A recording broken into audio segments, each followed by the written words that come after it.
You and I are starting with a protagonist who promises himself he won't fail, but then he steps forward and feels a trap click. From the shadows, a flash pops and an arrow flies out, completely obliterating his leg. He drops in pure agony with his foot totally wrecked, immediately realizing his dream of playing soccer is completely dead. He slams his sword down, trying to force a teleport back to the lobby, but he just collapses on the floor again. Sure, he unlocks level 1 pain tolerance, but he's busy wondering if dying here means game over for real. No way he's letting that happen. Looking back, choosing Hell difficulty when the system offered choices was a massive mistake. Now he's dragging his miserable body across the floor, at least unlocking level 2 tolerance and hemorrhage resistance. He honestly thinks he is about to kick the bucket, but suddenly the scene flashes back to his wild days of drinking with friends. See, this kid was basically a mini faker, playing games at a pro level for years before finally throwing in the towel. Life became totally boring without that competitive grind. Now pay attention here because a tutorial screen pops up with different difficulty modes,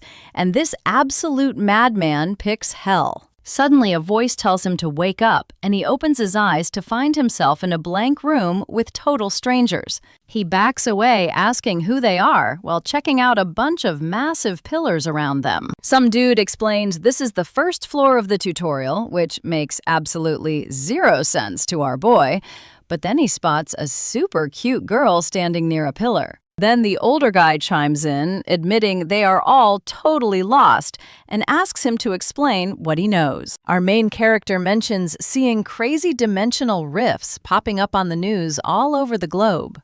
But this Walmart M&M-looking dude tells him to stop capping right before a prompt orders them to select a weapon. Suddenly, he's warped into a massive corridor lined with all kinds of gear. He starts walking, realizing this is the classic starter weapon select, meaning his entire future depends on this choice. He knows the drill with these games. You usually have your tanks, healers, and damage dealers. Magic is totally out of his league, and heavy weapons do not fit his skinny build either, while a bow is cool but leaves him depending on others, since he has no clue how this game works. Going in blind on Hell difficulty is incredibly risky. So a sword and shield is his best bet to block ranged attacks while still getting up close and personal. And yeah, we both know level 1 gear is straight trash, but he accepts anyway and gets warped right back to the lobby. The older guy asks about his choice and tries to explain the rules, but M&M tells the old man to shut it. He's already raging after waiting so long, and even threatens to test his new weapon right on our main character's face. Luckily, the big guy shoves him away, stopping the fight, and shows our boy how to pull up his inventory, which is when he notices a massive problem. He has 8 strength, but 21 magic power, meaning he picked the worst possible gear for his stats. Checking the online community board, he finds out there are only 4 players in the entire Hell lobby, so the older guy says they must stick together. One thing is clear, this is a real-life RPG, and these random strangers are now his only squad. So he figures he should try to break the ice, introducing himself by saying he is a huge gamer. The Walmart M&M guy actually hypes him up, saying he loves games too, and they immediately bond. The big dude is about to speak, but the cute girl in the back interrupts to introduce herself as Park Suha. Our main character suggests they should all share what weapons they picked so they can actually plan some real team strategy. The old guy has a trident and M&M has a heavy axe, meaning they only have short-range attackers. He turns to Park, praying she chose a bow or a staff, but she casually whips out a katana with pure swag. Their team comp was completely ruined, but with no other options, they start training hard to prepare. After training for hours, he notices they do not feel hungry at all, and their stamina recharges instantly. The only real mystery is, what happens if they die? And Park even compliments him for being a natural-born leader. But just like that, it is time to face the first dungeon. The portal opens, but it is strictly 1 person per gate, meaning all their group practice was completely pointless. Before they can even process this twist, the gates start pulling them inside. Our hero promises he'll wait for them, but trust me, you and I both know things are about to get ugly. All right, you and I are about to watch this kid jump straight into the first floor of an insane tutorial system. But what our guy has no clue about is the creepy thing already lurking for him in the shadows. Glancing back, he sees the exit portal glowing with a screen asking if he wants to head back to the lobby. He taps yes and instantly warps back to safety, finding himself in a totally deserted lobby. That is when it hits him. He can use this exploit to heal up whenever things get too hairy. Now pay attention here. Park comes flying through a portal and completely flattens Ho, sending them both crashing down. He tells her the lobby heals everything, so if they are ever about to kick the bucket, they can just run back. Blushing a bit, she says the others need this info too. But after waiting a while, the rest of the squad is still missing. Anxious Ho checks the community page to see if any players have dropped off the grid. Basically, nobody has died yet. Breathing a sigh of relief, the two of them dive right back into the tutorial through the gate. Before they split, she asks our main character for a favor. And trust me, you will want to see how he teaches her to play. So he agrees, and check it. She leans in super close, basically about to kiss him. She promises to get real cozy with him once they get back. After that major tease, Ho heads straight into the tunnel, ready to dive deeper into this tutorial. That creepy breeze hits again, but this time our boy is feeling way more confident. He is totally hyped to throw hands. Cut to 30 minutes later, and Ho is just standing there, like, why is nothing happening? While thinking about how his whole career was built on pure focus. He suddenly gets two passives, Battle Concentration and Determination Level 1. You know the drill. RPG skills are either active or passive. Active skills need a manual trigger, but passives are always on once unlocked, running 24/7 in the background. So he figures out skills unlock when specific conditions are met, meaning his current stress literally spawned these two passives. He thinks about sharing this cheat code with the others later, but suddenly a heavy pressure fills the air. It is like a terrifying boss aura. He stares directly at the source when out of nowhere, a flash of light blasts and shreds his leg. And we leave him there, screaming in agony. All right, you and I are starting with a bang. His leg is totally shredded, so he decides to book it back to the lobby. Boom! Another hit misses him by a hair. And that is when it clicks.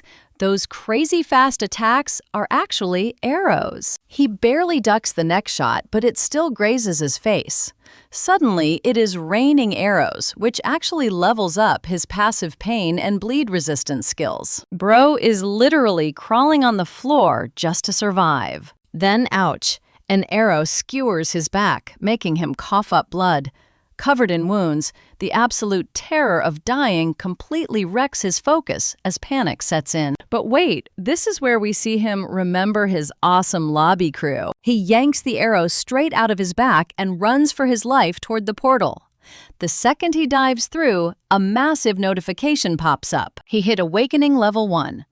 Back in the safe zone, his body instantly heals and he can finally catch his breath. But then he checks on his squad, opens up the system chat, and totally freezes. There is only one member left. Yep, the other three are officially gone. Bro is in complete shock and absolutely breaks down crying over the terrible news. It hits him that Troy and Joe probably never realized they could teleport back to heal up. And Park was definitely too slow with her massive sword to dodge those arrows. Our main character Cole just weeps for his fallen homies. Now, watch this with me.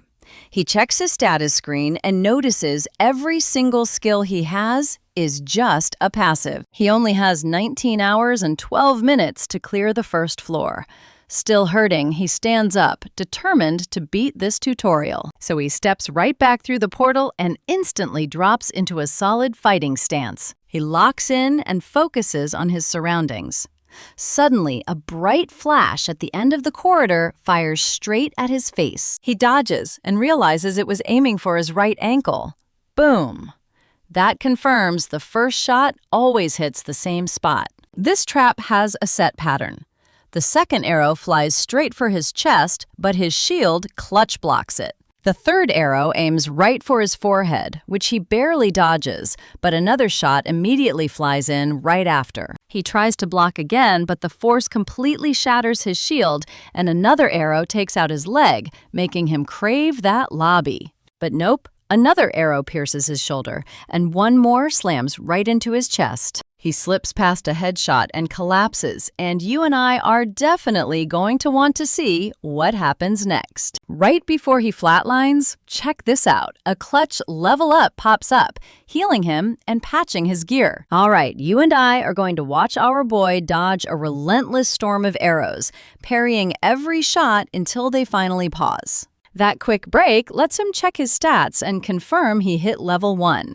Now he is completely hyped to farm more experience and get absolutely jacked. This new grind gets him fired up, and suddenly a wild notification pops up saying the god of adventure is actually watching him. A bit later, as he creeps deeper down the tunnel. Dodging and parrying like a boss, he triggers his new active skills to finally bust through that annoying door. But the second he steps inside, 2 more traps snap shut.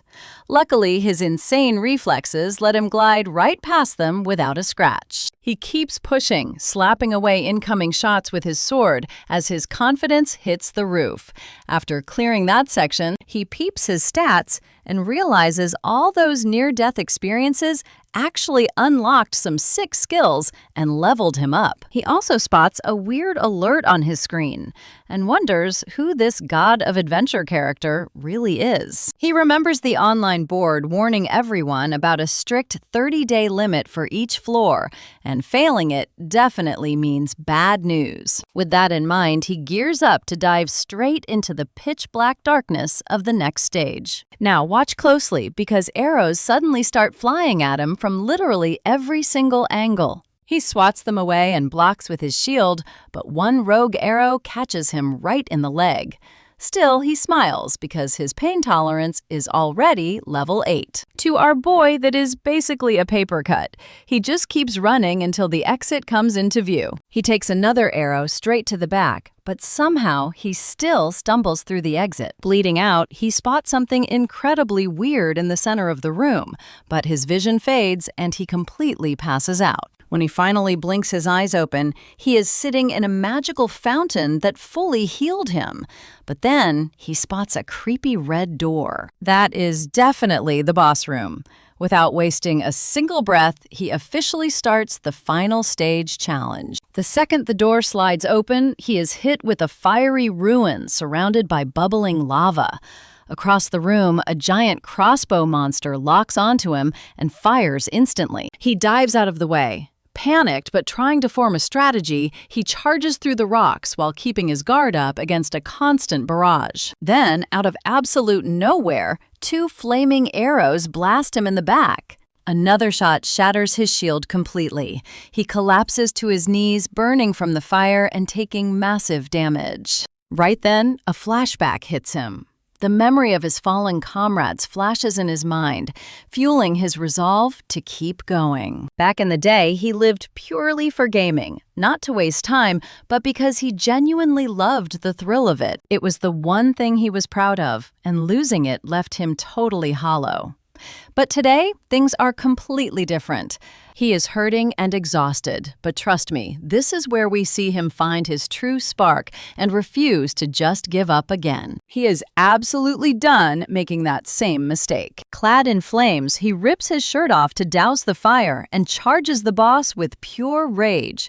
He slips past every attack and finally lands the ultimate finishing blow. He is incredibly banged up, but thrilled to clear floor 1 on absolute hell mode. Crying, he honors his fallen squad as the lone survivor and mutters that the first floor is officially cleared. And there it is. Our main character completely destroys the final boss of the very first floor. That fight nets him a crazy amount of experience and some sweet loot. Suddenly, a new portal spawns next to him, leaving him wondering if it goes to floor 2 or a lobby. With zero other options, he takes a deep breath and steps right into the portal. He gets warped into a massive, wide-open field. While trying to figure out where he landed, he spots a silhouette far in the distance. Squinting his eyes, he realizes that figure looks exactly like a giant rabbit. Suddenly, the creature spins around and greets him in a super high-pitched voice. Meet Kira Kiri. Totally bewildered, he introduces himself, trying to guess if she is an enemy, a player, or some random NPC. Meanwhile, she starts chanting his name like a weird song. Then she beams and announces she is the one responsible for looking after him, claiming the title of the Manager of Hell Mode. Apparently, every tier has its own boss, and he can chat with her whenever he beats a floor. She congratulates him on conquering Floor 1 and unlocks some cool new menus for him, including the shop and the auction. She notes that the auction house only works in lobbies or safe zones, but the shop is fully active right now, so she asks if he wants to window shop. He opens the menu, and his jaw drops at the massive wall of gear and items. Now he has to figure out what to buy first. Suddenly, the rabbit girl gets way too comfortable invading his personal space to give him unsolicited fashion advice on what looks good. And that is where we leave it, with our boy dressed in absolute garbage while she stares at him, questioning his entire life choices. Yo, you and I are diving into a total disaster, as he asks Kiri Kiri what happens if you fail Floor 1 within 30 days. She tells him they get booted back to the lobby and boom, all their stocked food and water just vanishes. Which is why grinding points to buy shop supplies is a literal matter of survival. She also drops a bomb that the lobby has a 24-hour limit before kicking you out, and when he asks where you go after that, she goes completely silent. Turns out her job is to guide players who make it here, but she's got strict rules on what she can actually leak. Obviously, he calls her out, pointing out she literally just gave him a shopping list. She claps back instantly, saying explaining items is totally fine under her system rules. Then she offers him exactly one last question, but begs him to hold on because she has some vital info first. She warns him to hoard as many healing potions as possible. Right away, he starts big-braining what the second floor holds, guessing that her warning means status effects are definitely coming. Then he drops his final question, asking what happens to players who die. And despite her silence, he basically figures it out. Standing up, he thanks her and says his goodbyes, ready to leave this safe zone behind. A portal spawns, and right before he steps through, the rabbit girl calls his name and begs him to stay alive. Chuckling at her reaction, he walks toward the warp gate and promises to see her again soon. Once he steps inside, a system alert shows the floor number and his time limit, followed by a prompt asking if he is ready to enter the stage. He wonders if this is actually the second floor, and guesses that speedrunning multiple floors in one go might net him bonus loot, making him debate if he should try it. But he nixes that idea real quick, remembering the beatdown he barely survived, and decides playing it safe is his best bet. Then he spots something absolutely beautiful. There is an actual, honest-to-goodness bed sitting right in this hall. Totally hyped, he throws himself onto it to finally get some sleep, telling himself it'll just be a quick nap. But then he wakes up and realizes he passed out for 12 whole hours. Even he admits he has never slept that long in his whole life. Soon, he starts wondering how much he's changed since entering this system. Thinking back on his old life and realizing those memories feel like a million years ago. Out here, it's like he is back in his pro gamer days, training like a maniac for every single match and betting his entire life on the line. Now he is playing another game, except this time his actual life is on the line. Shaking off the heavy thoughts, he opens his status window and spots a brand new active skill called Battle Concentration. He remembers this used to be a passive ability, wondering if beating floor 1 upgraded it. Now, you and I are about to see him grind this skill like crazy until he literally collapses on the floor exhausted. Right now, he can only maintain this skill for about 5 minutes, and pushing any further risks him passing out from total brain fry. Next, he checks the auction house, where anyone who cleared floor 1 can trade gear, no matter how tough their difficulty mode is. To his disappointment, almost everything listed is just basic starter garbage. He pauses, deciding to use his remaining 3 days to power up his combat stats, and then pulls up the community chat. But while scrolling, he notices one tiny detail that completely blows his mind. Look closely at this. The number of Hell difficulty players actually went up, and the chat is blowing up with gossip about these crazy newbies. There are exactly 5 of them, he mutters. Knowing they are probably lost and terrified, he feels responsible for their safety, so he decides to share his hard-earned strategy guide. Suddenly, they all log into the Hell difficulty chat, and our main character gets ready to type out every tip he's got. But a split second later, they all instantly disconnect, making his anxiety shoot through the roof. Still, he hits send on the guide anyway, praying they read it, because underestimating this tutorial is a literal death sentence. He grabs his sword and tries stabbing himself to grind his pain resistance, but his defense is too high for the blade to scratch him. This makes him realize that farming experience in the lobby is totally useless. Suddenly, the second floor portal spawns right in front of him, so he grabs his weapons, checks his inventory, and steps through. The second he crosses over, he spots the exact same tunnel layout, but out of nowhere, 3 arrows come zooming at his face. Reacting instantly, he swings his blade, swatting them out of the air and slicing them completely in half. Muttering that these trap patterns are way too easy, he presses deeper into the shadows until a strange new sound echoes ahead. And trust me, you and I are going to want to see how he survives when a super fast projectile completely shatters his shield. Let's jump in as another flying projectile strikes his leg. A second later, dizziness hits hard, and his vision gets super blurry. Feeling totally trashed, he covers his mouth, pulls open his inventory, and grabs an antidote. But then he pauses, wanting to try a crazy, risky move, soaking up more damage until he hits his absolute limit. He's got this cheat code of a passive skill, a pure survival instinct, that tells him exactly how close he is to dying. It basically measures his life like crossing the legendary river Styx, meaning if he makes it to the other side, it's straight up game over.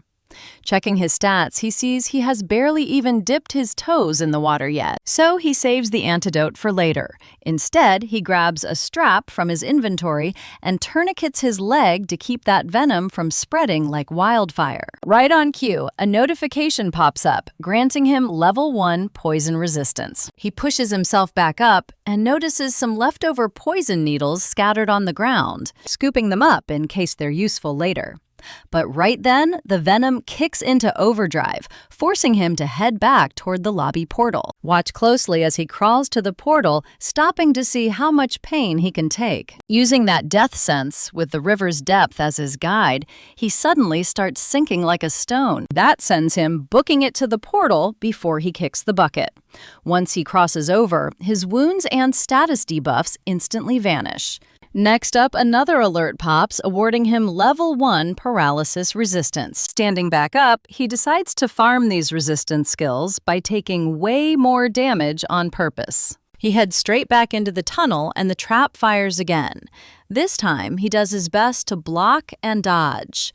Then he literally yanks a needle right out of his shield and stabs his own hand with it to speedrun his poison resistance. Drooling like a madman, he screams about how this trash game makes him suffer like crazy just to level up. Suddenly, another needle flies in out of nowhere, barely grazing his face and slicing his cheek and nose. Fading fast, he finally downs the antidote potion while blocking the next volley of needles.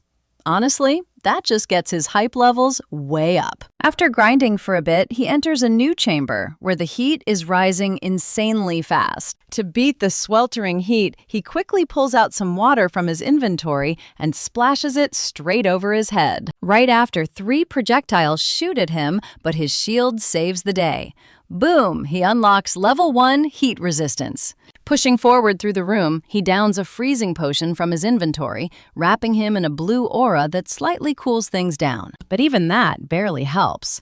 A massive wave of pure heat slams into him, forcing him to chug a vitality potion to survive. He hits level 2 burn resistance, but you and I both know a single moment of distraction gets him absolutely pinned. He'd be totally dead right now if he hadn't leveled up. See, leveling up completely restores all his stats and gear.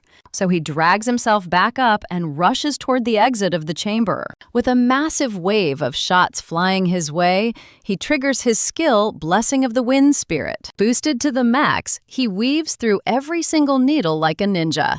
But then he completely trips over his own feet, goes flying face first, and cracks his skull on the wall. Bleeding and groaning in pain, he realizes he has to use his absolute last healing option. He's genuinely terrified of actually dying in such a hilarious way, getting taken out by a simple head injury from tripping. Talk about embarrassing. Suddenly, a message pops up on his screen. The god of adventure literally feels sorry for you. He is instantly mortified that some deity just watched him faceplant like an idiot. But then he is shocked to see he unlocked a new skill level, 1 natural regeneration. Looking ahead to the next room, he can already feel a massive chill and figures it's freezing cold. So he decides to head back to the lobby to gear up. Attempt number 2, day 19, 6:30 a.m. Chowing down, our main character realizes the chat has both cool people and total trolls, just like real life. And in his book, the toxic trolls usually outnumber the good guys, constantly spamming fake and outright harmful information. But then he spots an incredibly interesting message. Apparently, clearing 100 floors gives them the right to go back to the real world. He knows those words will give tons of players hope, especially since the system never explained how to actually beat this tutorial. Still, just the thought of 100 floors gives him the creeps. Well, you and I will find out soon enough. Right now, he is getting completely geared up to face the brutal ice chamber. He is decked out in custom handmade gear while freezing blasts of wind assault him. Even with the chill, he does not flinch, instantly activating battle concentration. He senses an attack coming and ducks to dodge it. All right, you and I are jumping right back in as our boy crawls through a tunnel and finds another healing well. That means the big bad boss room is right next door. He sizes up the massive gate, strips off his cloak, and gets ready to rumble. The second he steps through, his mind is blown by how insanely massive the room is. Then boom, a pop-up asks if he wants to dip back to the lobby. Talk about awful timing. It completely catches him off guard. So, picking up right where things got crazy last time. Our main man is sweating bullets in the second floor boss room with a quick escape portal staring him right in the face. Then another notification drops the clear condition. Just survive in this room for 3 hours, and the 30-second countdown is starting right now. Honestly, after dealing with all those lethal traps, this survival test sounds way too easy. He keeps staring at that escape option, but since he already looted everything on this floor, there is absolutely no reason to back out now. He hits no, the system says game on, and he braces himself. Pay attention here because the system tells him to endure his worst life experiences, and he has no clue what is coming. Suddenly, the world spins, and he is forced into a trippy flashback loop, reliving his real life through mind-bending illusions. He is spawned right back on the first floor at the exact moment he got turned into a human pincushion by arrows. He cracks the code real quick.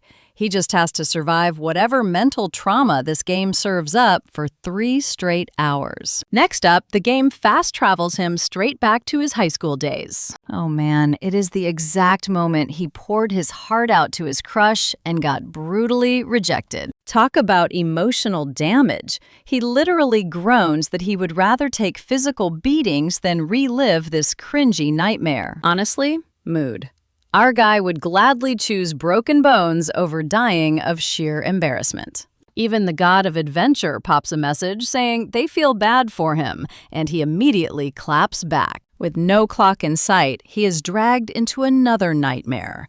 This time, he is watching his past self staring at a computer screen. A hotshot pro gamer is on screen, and just seeing him makes him furious. This dude is giving an interview, completely trash-talking him and bragging about how much better he is. See, this was back when Hole was the top dog, but this rival beat him and took his crown. He hangs his head totally defeated, while the guy walks up, talks mad trash, and tells the old man to just retire already. I know what you are thinking. This is getting too heavy, and he drops to his knees, completely drained. He checks the time and realizes not even a single hour has passed yet. It won't physically kill him, but this is pure mental torture. And yep, here comes another memory. Hole is slumped over while a woman stands there screaming that their dad died because of him. Safe to say, that is his sister. Back in reality, he is passed out on the cold floor while the system keeps blasting his brain. This one cuts way too deep. The sister memory hurts so bad that he literally stabs himself with his bare hands to force a wake-up. Gasping for air, he admits he is going crazy, and physical pain is his only escape from this nightmare. But his mind is spiraling.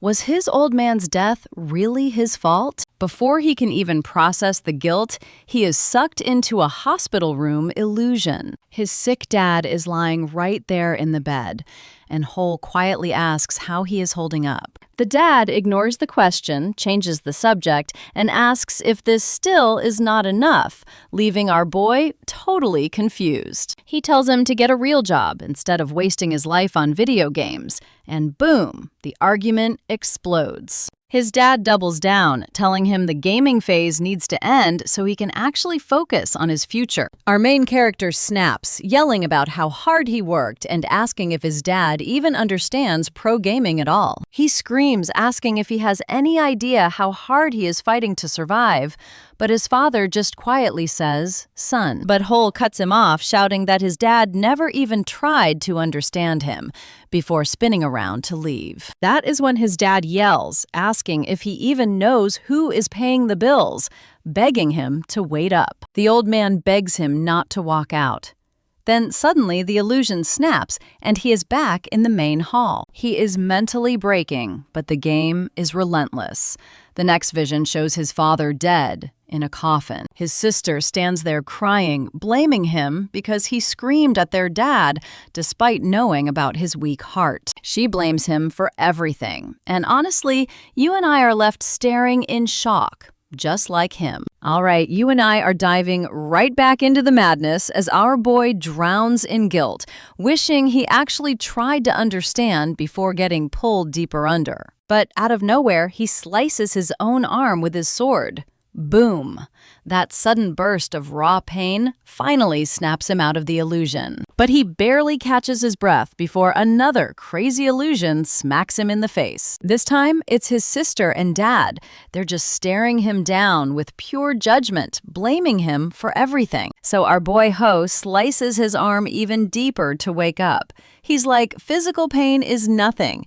And even if these trash memories drag him down, he's standing right back up. He literally screams at them to bring on their worst because he'll survive no matter what. Then a wild notification pops up, congratulating him for being the very first player to conquer the final second floor portal. Glad to be breathing, he wonders what kind of perks come with being number one. But wait, another alert says the god of cold is keeping tabs on him. And then the notifications start absolutely flooding in. Turns out the gods of warriors' health, slowness, light, and devotion are all watching him too. Basically, our guy is doing something right. He's blown away that there are this many deities before another alert pops up. This one lists his floor clear loot, but then a special notification says the goddess of slowness wants to hand over some of her power as a bonus. Now he has to choose accept or decline. Watch closely here. He stops cold. It feels totally weird, unlike any of his usual skills, but he takes the leap and hits accept anyway. Ding! Another message. He just snagged a max-level teleportation emblem. The goddess of slowness, who loves patient and grind-heavy players, just hooked up her future apprentice. Ho is honestly clueless about what that actually means and wishes someone would explain it in plain English. Then another alert pops up, saying the god of adventure is majorly disappointed in him. Totally lost, our main character insults the old geezer and decides to ask Kiri about his new skill as we head back to the field. A glowing portal opens up and Ho finally steps right out. He's so glad to be back. But out of nowhere, the cute rabbit girl, Kitty, welcomes him home with a brutal headbutt straight to the chin. He's like, "What was that for?" Smiling, she says it's been forever and she's just pumped to see him. Our boy gets a bit blushy and agrees. Then he tells her he's got something cool to show her and says to watch closely as he opens up the shop and hits buy. A second later, he's holding a delicious cake and hands it over. Her eyes literally light up as she screams, asking if it's actually for her. Ho thanks her for being an awesome teacher and helping him out, but she's so mesmerized by the cake, she barely hears him, practically drooling all over the place. She starts jumping around, calling him the absolute best. Soon after, we both expected some killer advice while they eat, but when he asks about floor 3, she just cheerfully says, "Nope." He's like, "You helped me with floor 2, so why not now?" Kiri explains she seriously has zero helpful advice for him this time. He has leveled up so fast that whatever she says probably won't even matter, and he actually respects that logic. But just as he's about to ask if the other hell difficulty players are still kicking, she instantly cuts him off, warning that one more question will completely drain his daily limit. So he quickly pivots. Instead, he asks her about his shiny new skill, the teleportation emblem. She explains that it's a blessing from the goddess of slowness, and top-tier challengers can actually score direct gifts from the gods. Ho wonders if that means the goddess has a crush on him. Kiri says probably, since they only get one chance to gift power. Now he's super intrigued. But she tells him he should probably go test it out in the lobby. He nods, but throws out one final question. What are these gods anyway? What's their deal? And why are they constantly watching all the players? She looks at him with a totally serious face and tells him to figure that mystery out himself. He drops the subject, but secretly guesses that these gods built this entire world and trapped players inside as entertainment. Either way, Ho has cleared 2 out of 100 floors. He figures once he hits the peak, he'll finally uncover the dark truth about this tutorial world. Right before stepping through the exit portal, he spins back around with one last random question. He asks about that weird second floor clear message, the one saying he had fully conquered the last portal, wanting to know what it actually meant. Kiri claims it was just a system glitch. When he keeps pressing, she completely shuts him down and refuses to elaborate. That just triggers him to ask about who the admins even are, if completing all 100 floors lets him go home, and if her bunny ears are even real. Kiri gives him absolutely nothing, leaving him super frustrated. But she suddenly calls him back, tossing him a sweet new outfit. He's hyped, asking if they're actually for him. And trust me, you and I agree, they're way better than his current trashy fit. Stick with me, because you and I are about to watch our boy casually bribe his bunny guide with some sweet cake. He even promises to bring her another entire cake when he gets back, leaving her absolutely thrilled as he says, "Peace out." With Kiri waving goodbye, he steps through the portal. Once he lands in the 3rd floor lobby, he is super hyped to test out his brand new powers. He pulls up his status window to inspect his freshly unlocked teleport skill, categorized under movement abilities. Honestly, he finds it hilarious getting a speed skill from the literal goddess of slowness. But hey, cheat codes like this are insanely useful. Knowing this is going to save his life. He gets in stance and activates the ability. One of his eyes turns pitch black as dark energy starts crackling.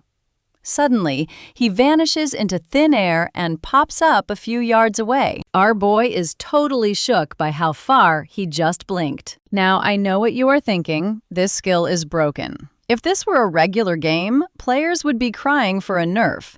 He tries chain casting 5 jumps. The first is smooth, but the second flings him straight over a bed and face first into a giant pillar. Oof. He realizes this skill is insanely hard to control. Since one wrong angle had him eating dirt, he decides to double-check for obstacles next time. After a quick breather, he starts going through his gear. He counts his potions, food, water, and inspects his weapons. Grabbing a new sword and some fresh armor, he decides to look over his skills one last time. But opening his status window brings a massive surprise. His Wind Spirit Blessing has leveled up to Stage 3. Realizing how powerful it is, he knows it is going to be his primary carry. With some time left to burn, he practices steering his blinks until a random notification catches his eye. A message pops up on his panel. Thinking it might be another survivor in hell difficulty, he taps on it without hesitating. Instead, it is an invitation to some group called the Representative Confederation. He has absolutely no clue what that even means. Curious, he clicks on it anyway. A follow-up message says they will explain their whole mission and goals soon, adding that they look forward to his reply, signed by some guy named Lee Shang-suk. He realizes the community is getting way more active, though he did not expect people to form guilds so quickly. Plus, he is still the only solo player in Hell difficulty, so he ignores the text to focus on gearing up for Floor 3. Let us check out the 3rd floor together, where he is facing down a giant, deadly chessboard. He leaps from the platform, and the exact second his boots hit the floor, a spike shoots at him, but he dodges like a boss. Figuring out that the black tiles trigger the traps, he aims for the nearest white tile and makes a leap for it. He lands and prepares for an impact, but nothing triggers. Still, his gamer senses are telling him something is totally wrong. This seems way too easy, so he tests his limits by popping a speed and agility buff, curious to see if he can keep it running all day long. With the buff active, he starts zooming across the white squares. He is totally locked in when he spots the exit and keeps pushing. But the instant his foot touches the very next white tile, a wall of arrows fires at him from every single direction. But with crazy reaction times, he teleports straight through the barrage to clear the stage.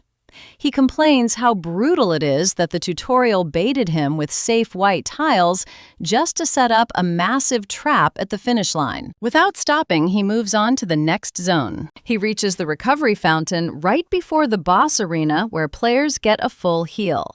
Since he is completely unharmed, he walks straight to the boss door. He gears up and pushes it open to speedrun this boss. Instantly, a blinding white light hits him right in the face. Ahead lies a massive void filled with floating stones. Staring into the abyss, he calls out whatever boss is hiding to come get some. But the clear condition pops up, and he just has to reach the final platform. The catch? These rocks crumble after a few seconds, meaning he has to move fast, and the whole route is loaded with deadly traps. He instantly rants about how this room is absolute madness and designed to kill him, especially since falling means a literal game over. Right on cue, the stone beneath his feet drops into the void. Whipping out his shield, he grumbles that falling rocks would be easy, but as he blocks a stray arrow, he yells that he cannot get a single second to breathe. With no idea where the attacks are even coming from, his current platform suddenly crumbles, sending him free-falling. He panic casts his Wind Spirit Blessing, barely managing to double jump onto a nearby ledge. From there, he parkours like crazy, combining teleportation with his wind buffs. Even with God-level powers, he admits this level is an absolute nightmare. Suddenly, every single platform starts collapsing. He sprints ahead and leaps off the very last rock. Mid-air, he spams his teleport and barely grabs the ledge. Trust me, you and I are going to want to see what happens next. All right, you and I are back as the system announces Metashano finally cleared floor 3. He groans about almost kicking the bucket, complaining that the floor creator is a total psychopath. But as he stands up, he spots his sweet, sweet loot. Turns out the god of adventure is trying to slide him some godly powers as well. He is super annoyed because this deity spammed him daily and only now brings the goods. Still remembering how clutch teleporting was for survival, he decides to swallow his pride and accept. A pop-up says he got the Wings of Teleria skill at max level. Mind blown, he immediately cracks open the description to see what this baby can do. It is a pocket-sized piece of divine power, made for insane speed, custom built for a challenger the god found super interesting. He pops open his status screen to inspect this crazy new trick. A fragment is still divine power, right? He knows this cheat code is going to be incredibly useful down the line. He heads out to ask Kitty Kitty for the scoop on this skill and spots her instantly. She goes wild seeing the cake and charges like a bull, but he plants his foot to stop her, asking if he looks like dessert. A promise is a promise, but suddenly a blinding headache hits him. Kitty Kitty halts and asks if he is doing okay, and right then, he completely passes out. Honestly, you and I knew that massive exhaustion would eventually catch up. When he finally blinks his eyes open, he finds Kitty Kitty using him as a personal pillow, fast asleep. Feeling way too awkward to wake her up, he gently pokes one of her fluffy rabbit ears, amazed at how soft it is. She bolts awake instantly, screaming at him to keep his grubby fingers out of her ears. Apparently, it makes a crazy echo inside her skull. After a super awkward apology, we see the two of them happily downing some sweet pudding. He mentions that the third floor was insanely weird because the difficulty spiked like crazy. He honestly thought he was toast. Kitty Kitty explains it is because he beat the floor in the most bizarre way possible. When he asks for details, she explains that the third floor boss room actually had a lower path he was supposed to take. She adds that the gods never imagined a challenger would clear the stage without taking a tumble. Hearing this, he decides he wants to find the jerk who designed this twisted game, just to throw hands with them. A bit later, Kitty Kitty squishes her pudding while he scrolls through the player community boards. But there is zero useful info. The chat is a total circus. 1 minute a guy acts like a player, the next he is simping hard. But wait, look here. A thread mentions a representative confederation, and turns out others got invited too. He stops to think, wondering if this group only chills out in the lobby area. He starts questioning what their real angle is. See, after the first tutorial, clear the free food and water vanish, meaning players have to cough up their own hard-earned points. And once that 24-hour lobby timer runs out, you get booted. So how are these guys camp-out kings? He cannot wrap his head around how they keep a guild going. The whole vibe is incredibly sketchy. He considers asking Kira for some insider info, but quickly decides to drop it. No point wasting his daily question cap since he cannot meet other difficulties to stop them anyway. In the end, he decides to mind his own business. Instead, he asks Kira for some shopping advice on what gear to pack for the 4th floor. She happily suggests some rope climbing hooks and a telescope. As far as she is concerned, that is plenty. Next, he asks about the Wings of Tuleria. She is totally shocked he unlocked another divine power and calls him a beast. Kira explains that it summons actual wings on his back to glide around, plus they give him a massive boost to magic defense. We cut to Kira watching him float in mid-air as he tests out his brand new toy. Moments later, he sticks a clean superhero landing.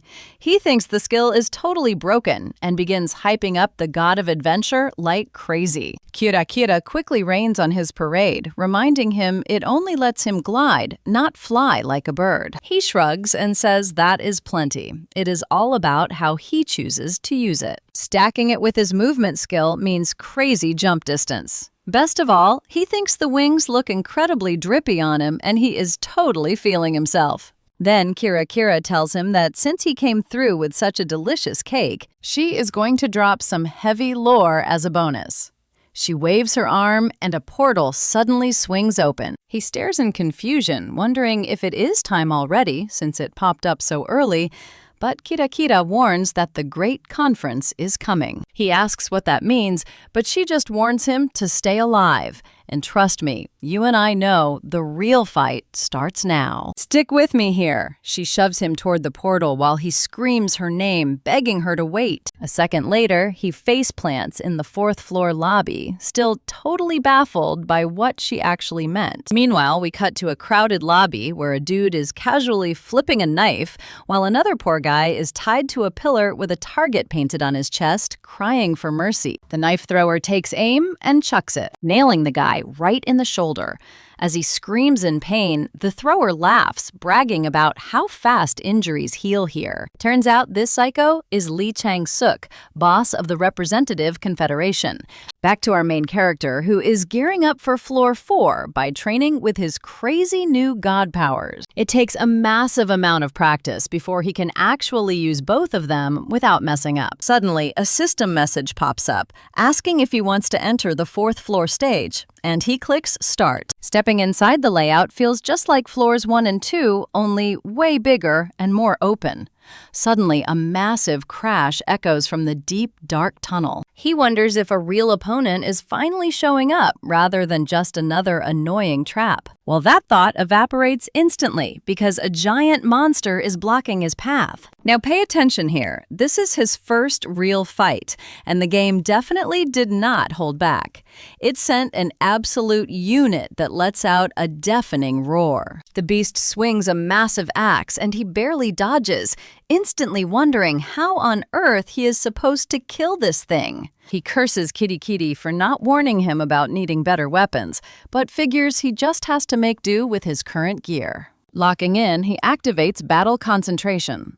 The monster charges again, but he slips right by, immediately trying to counter the beast using his low guard stance. But right as his sword is about to connect, wham! A brutal hit sends him flying, knocking the wind out of him as he spits blood. This monster is way faster than he anticipated. It rushes right back in, aiming to deliver a nasty finishing blow. He raises his shield, but the beast pulls a sneaky fake with the axe and smashes his guard with a devastating left hook instead. The shield shatters to pieces, leaving him completely open for the next swing of that deadly axe. The beast leaps in for the kill, but right before the blade hits, our boy jumps up and kicks it straight in the face. He lands smoothly, trash-talking the monster about not seeing that coming. It is his first time using the skill offensively. He has only ever used teleportation to run away and dodge until this point. I know what you're thinking. He has finally got this. As the enraged beast rushes him, he stays calm and decides to end it. First, he triggers the Wind Spirit's blessing and lands a solid slash. The moment the beast turns, he teleports behind it, unleashing a brutal strike that slices its head clean off. That victory is a huge rush. Cut to later, and he's totally bullying the rest of the monsters on this floor. That makes 26 kills. He even starts wondering if he should take the next one down barehanded. Talk about getting cocky. He opens his status window and sees his combat skills have gotten a nice little boost. He mentally thanks those goblins, knowing this run is basically wrapped up. Now we cut back to the lobby. He is checking up on his second attempt, which is almost done, right before the third try begins. He checks to see if anyone else joined his lobby. Unsurprisingly, he's totally alone because who in their right mind picks hell difficulty? A bit later, something in the community chat catches his eye. The chat is going absolutely haywire with panicking rookies, so he steps in to help, telling everyone to quiet down and listen up. This is a dangerous tutorial world totally cut off from Earth. There is no going home, and one slip-up means instant death. So they seriously need to listen to him. The rookies are losing their minds, with one asking if this is literal hell.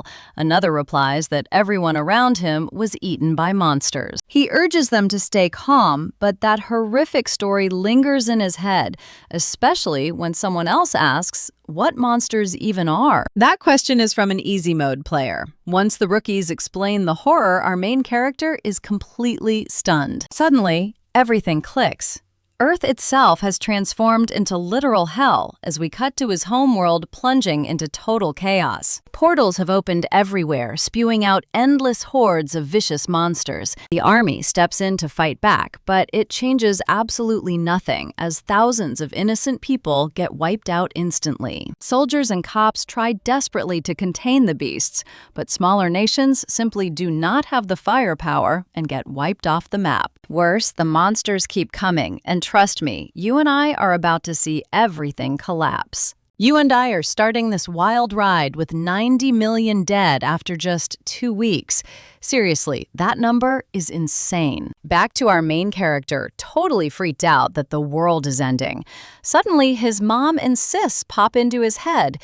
He tries hitting up the new players in chat, but that feed is flying by way too fast to read. Is this actually happening? He is absolutely losing his mind, worrying about his family, desperately needing some kind of real info. But then he spots someone asking if they can still save their loved ones. And boom, a light bulb goes off. If he just grinds and beats these monsters by the time he clears the final floor, he will be a total beast. Sure, he was dragged into this crazy place with zero explanation, zero rules, and absolutely no exit strategy. But hey, the tutorial made him super strong. Long story short, it is up to him to save the day. Fast forward 1 month in the real world, and it is finally time for his third run through this insane tutorial. He finally gets the true purpose of this crazy world. Our main character explains that everything totally changed the moment those new players showed up and spilled the tea on what was happening back home. After that, players got a serious wake-up call. Suddenly, everyone started actively pushing themselves to clear the floors. Especially the guys with families back home, they were on absolute fire. Even if they were not lead attackers, everyone started teaming up, and our boy was right there with them. Now check this out, while he is chilling on a floor, just browsing through the community tab. The floor is literally littered with dead goblins he already trashed, and he is just standing there looking like an absolute boss. Suddenly, a wild goblin sneaks up from behind, lets out an angry screech, and charges straight for his neck. Our main character just casually turns around and gets up in its face. The beast swings its axe, but he blocks it like it is nothing. The goblin is totally shook and crying inside, right before our guy cleanly slices its shoulder open with his sword. The monster screams in pain, and a quick kick to the knee drops it instantly. Before it can even hit the dirt, he catches its chin with his shield, pops it up, and snaps its neck like a dry twig. Feeling like a total badass, he realizes his combat skills are seriously reaching the next level. Plus, he only needs 2 hours of shut-eye here, since sleeping is totally optional anyway. Still, he knows he needs actual rest to keep his sanity intact, so he keeps it in his routine before opening up the community tab again. Now watch closely. The amount of info on this board is exploding as everyone tryhards to clear these floors. As he digs through the tips, he learns that the strength stat boosts way more than just raw arm and leg power. Since it boosts every single muscle, leveling it up early is a galaxy brain move, though some players totally disagreed. But since it made total sense, he could not ignore it, and it actually helped him handle his own crazy difficulty level. Suddenly, our guy spots what look like mini goblins hiding deep inside some trenches. He ducks for cover right away, keeping a close eye on them and realizing there is a whole army. Then, out of nowhere, he pops his wings and glides right over them. A goblin spots him but gets absolutely crushed by a massive sword strike to the dome. The goblin hits the dirt screaming, and that loud noise alerts the entire pack. Instantly, they all dogpile our main character, but he reacts in a flash, slicing them all down. Talk about some crazy fast growth. While a goblin archer lines up a shot on him, a heavy thought starts bugging him. The only people who can save their apocalyptic home are the players. That is why he has to clear this tutorial. He has only one focus: get stronger, get faster. Meanwhile, the scene cuts back to that sketchy representative confederation. Some random extra is literally begging their leader to cut them some slack. He explains that taking more of their supplies will ruin them, but before he can even finish, he gets kicked right in the face by the big boss himself. The leader brags about taking total control of the first floor lobby on easy mode. He adds that the second floor is basically theirs. Stepping on the guy's face, he demands to know why a slave dared enter a floor without asking. Then, this psycho orders his goons to punish every single person who teamed up with the poor guy he is currently stomping on. And just like that, the guy's buddies get absolutely destroyed in the lobby. They cannot even die because of auto-regen, so they just feel endless agony. Sobbing, the man begs the man to stop the beatdown. The boss just laughs, loving every second of it. He thinks this place is paradise, and soon his kingdom will be complete. And that is where we leave it. You and I know these two are bound to clash soon. Just crazy. All right, you and I are back with our main character, who's currently wiping down a small knife while plotting some serious payback. Honestly, he's still not vibing with this lifestyle, even though he's been out here grinding against goblins for 10 whole days now. These goblins aren't just diggers, they actually use smart tactics. They build wooden barricades, set up solid defenses, and swing everything from heavy wooden staffs to crossbows and hook shots. But since he can easily block incoming arrows and magic with his wings, they're basically zero threat. Floating around all shielded up in his wings lets him dive bomb them while keeping completely safe.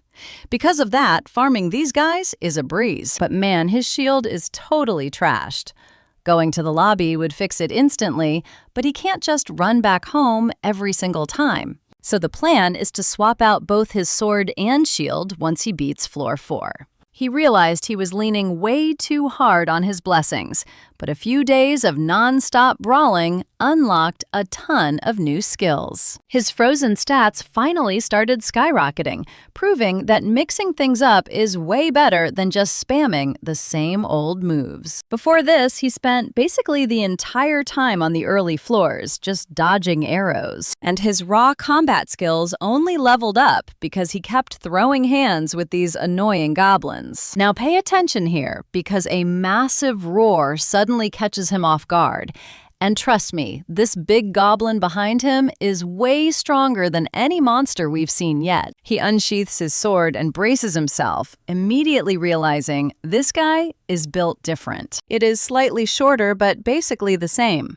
Either way, he gets ready for a strict one-on-one duel as the goblin charges right at him. Suddenly, the monster's fist glows bright red, and a split second later, our main character takes a brutal punch straight to the gut. Leaping back, he's totally confused because it felt like that punch literally teleported straight into him. But there's no time to think because the goblin is already in his face, ready for round 2. Our guy immediately triggers his battle concentration, but even though he sees the punch coming, it still connects perfectly. Midair, he decides to teleport, instantly appearing right in front of the beast to land a massive counterpunch to its face. He follows up with a quick kick, but the monster manages to dodge it. Our hero is shocked, realizing that if he takes another hit like that with his defenses down, he's absolute toast. As the monster preps another attack, our guy instantly unleashes Talaria's wings to smack it back. That pushes the monster back while saving his own skin. Now they're in a tense standoff, and our main character spits out a couple of broken teeth. He's left wondering what kind of crazy cheat code skill this is, especially since this goblin keeps spamming it with 0 cooldown. You and I both know he can't let himself get turned into a punching bag here. Our hero chucks his sword straight at the beast. The goblin blocks it with its bare fists exactly as he predicted, while he quickly pulls a backup knife out of his inventory. He hurls the knife next, but the slippery monster dodges that as well. Even so, it gives him the perfect opening to close the gap, and he knows he definitely has the speed advantage. The monster blocks his attacks and turtles up, making normal hits useless, but our guy still lands a heavy kick to its gut. And right away, utilizing his teleportation skill, he sweeps its legs to finally shatter its guard. But the second he lands a punch, he takes a heavy blow to the face that nearly knocks him cold. Sent flying backward, our hero immediately scrambles back up, instantly reaching for his trusty knife. He unsheaths it and drives the blade straight into the dazed goblin's skull while it's down. With the beast dead, he receives his reward, the birthstone of Garat. He's just glad to breathe another day, but grumbles about the system throwing a monster with an unlimited cheat skill at him. Aren't goblins supposed to be low-tier fodder?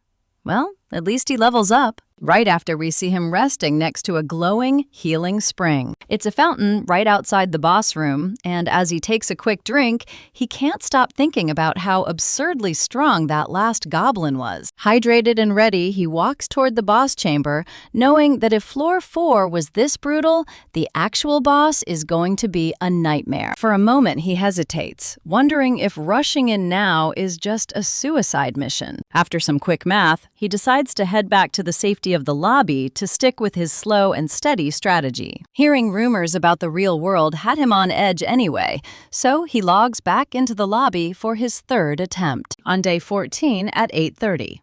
Now sitting at level 8, his stats are through the roof, and even he's shocked by his insane growth rate. With his blessings feeling totally natural, now you and I are definitely ready for whatever crazy battle comes next. All right, you and I are diving right back in as our boy heads straight to the final boss door. He decides to push it open.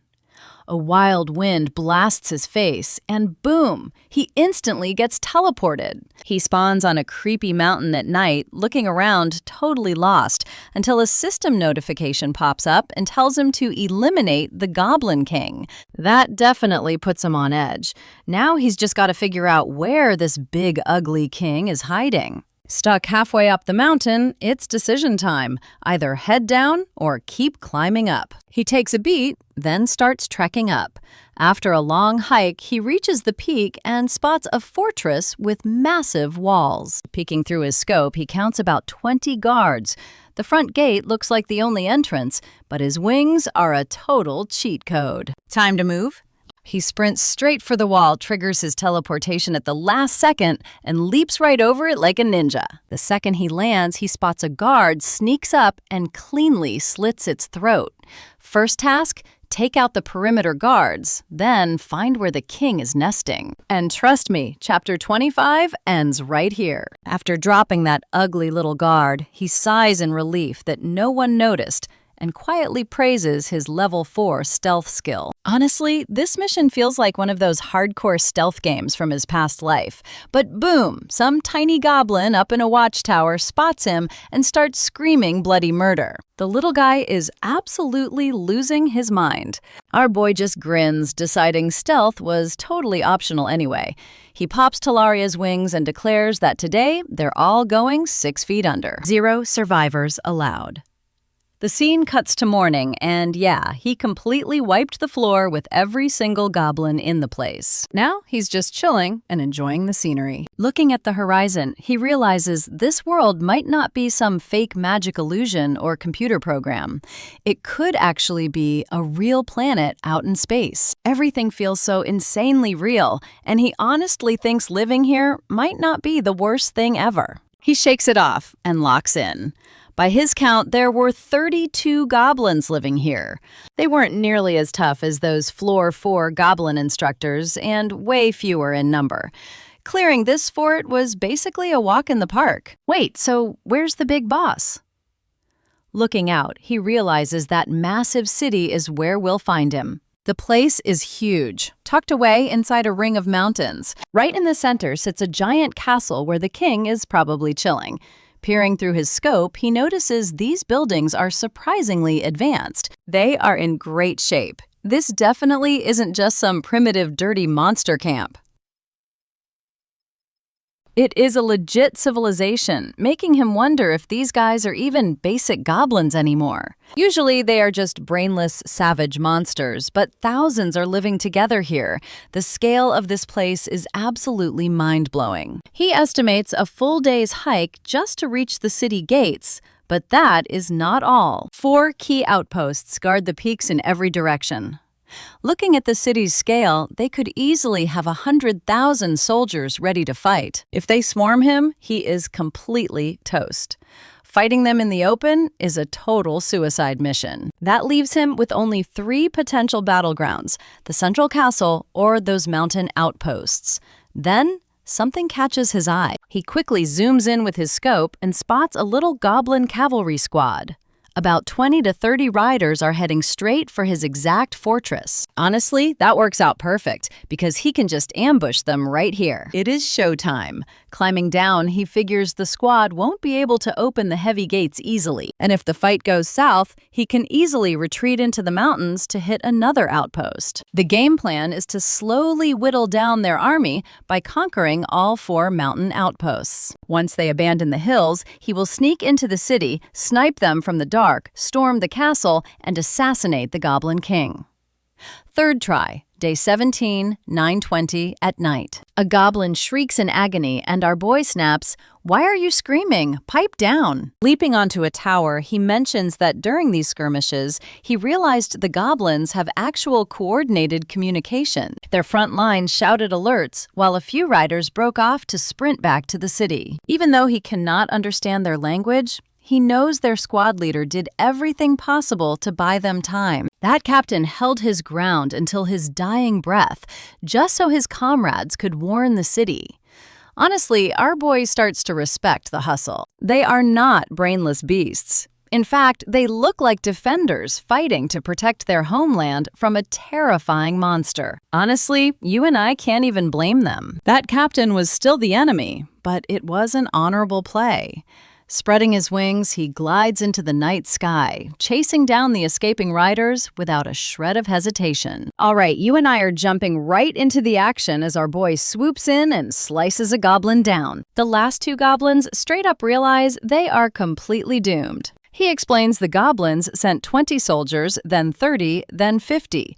Once they hit over 100, he dipped to raid another fort in a totally different direction, taking that one down too, while slicing up those fleeing runners. He explains that his fancy wings let him fly between bases in under 3 hours. Meanwhile, the slow enemy squad takes a whole day just to hunt him because they have to detour through the city first. Basically, they cannot compete with his crazy speed cheat codes. That insane speed gives him a massive edge, while the stubborn goblins keep sending 200 troops to every fort. By this point, he has already wiped out a whole company, meaning he crushed about 200 green guys single-handedly. He is totally controlling the pace of this war. Even he admits they probably thought 200 soldiers would easily end him. But inside a fort, he can handle 200 of them, no sweat, especially after leveling up twice. He can barely believe how overpowered he got just by farming goblins and hijacking fort after fort over the course of one single week. Now pay attention because the scene shifts to some goblins, and right after their massive Goblin King shows up chilling on his throne. Meanwhile, our protagonist is scoping them out, tracking a giant army of 800 goblins. Their squad numbers are seriously starting to pile up. Either they have a literal goblin factory in that town, or they are multiplying like crazy. Our boy says this force is massive. He figures the main city must be totally empty after sending so many troops to hunt him. He says after a week of non-stop grinding, the goblins were running on fumes. Their cavalry got wrecked, and most foot soldiers looked like random civilians who got rushed into battle with zero training. Out of every 5 guys, maybe only 1 actually knew how to fight. So basically, they are scraping the bottom of the barrel. That means it is go time to head for the castle and trash their empty houses along the way. He still thinks these monsters are just non-player characters that respawn out of thin air. Suddenly, a system notification pops up saying the god of duels is totally disappointed by his dirty tactics. Our hero talks back, asking what he was supposed to do, charge the city head-on and get wrecked? Then another message pops up. This time, the god of chaos says he vibes with what our main character did. Finally, a god who appreciates good work. Still, that is kind of sketchy since it sounds like a bad god. Either way, it is time to crash the party. With that, he heads toward the great city. A little time passes, and soon he is gliding right above the town, landing on a roof, feeling satisfied. The stealth mission was a success. Now he has to plot his next move. Should he hit and run when the guards show up, or just start fires all over the place? He thinks arson is the play, because if the town burns, nobody can put it out alone. He is genuinely thinking about turning the whole city into a massive bonfire just to flush them out. That is straight up savage. But he says he only needs a quick distraction to stir up absolute chaos. Let's pause right here, because while he is trying to work out a solid plan, something unexpected catches his eye. He spots a little goblin kid smiling with its mother. Right nearby, other families are just playing around. Suddenly, reality hits him like a truck. Watching their everyday lives makes him think, because these guys are actually just living normal, happy lives in their own city. They eat, laugh, and love. He starts to wonder if this world is really just a fake illusion. Did the system seriously build this entire massive world just for one single player? The thought totally shakes him. If this place actually exists somewhere, then to them, he is the monster.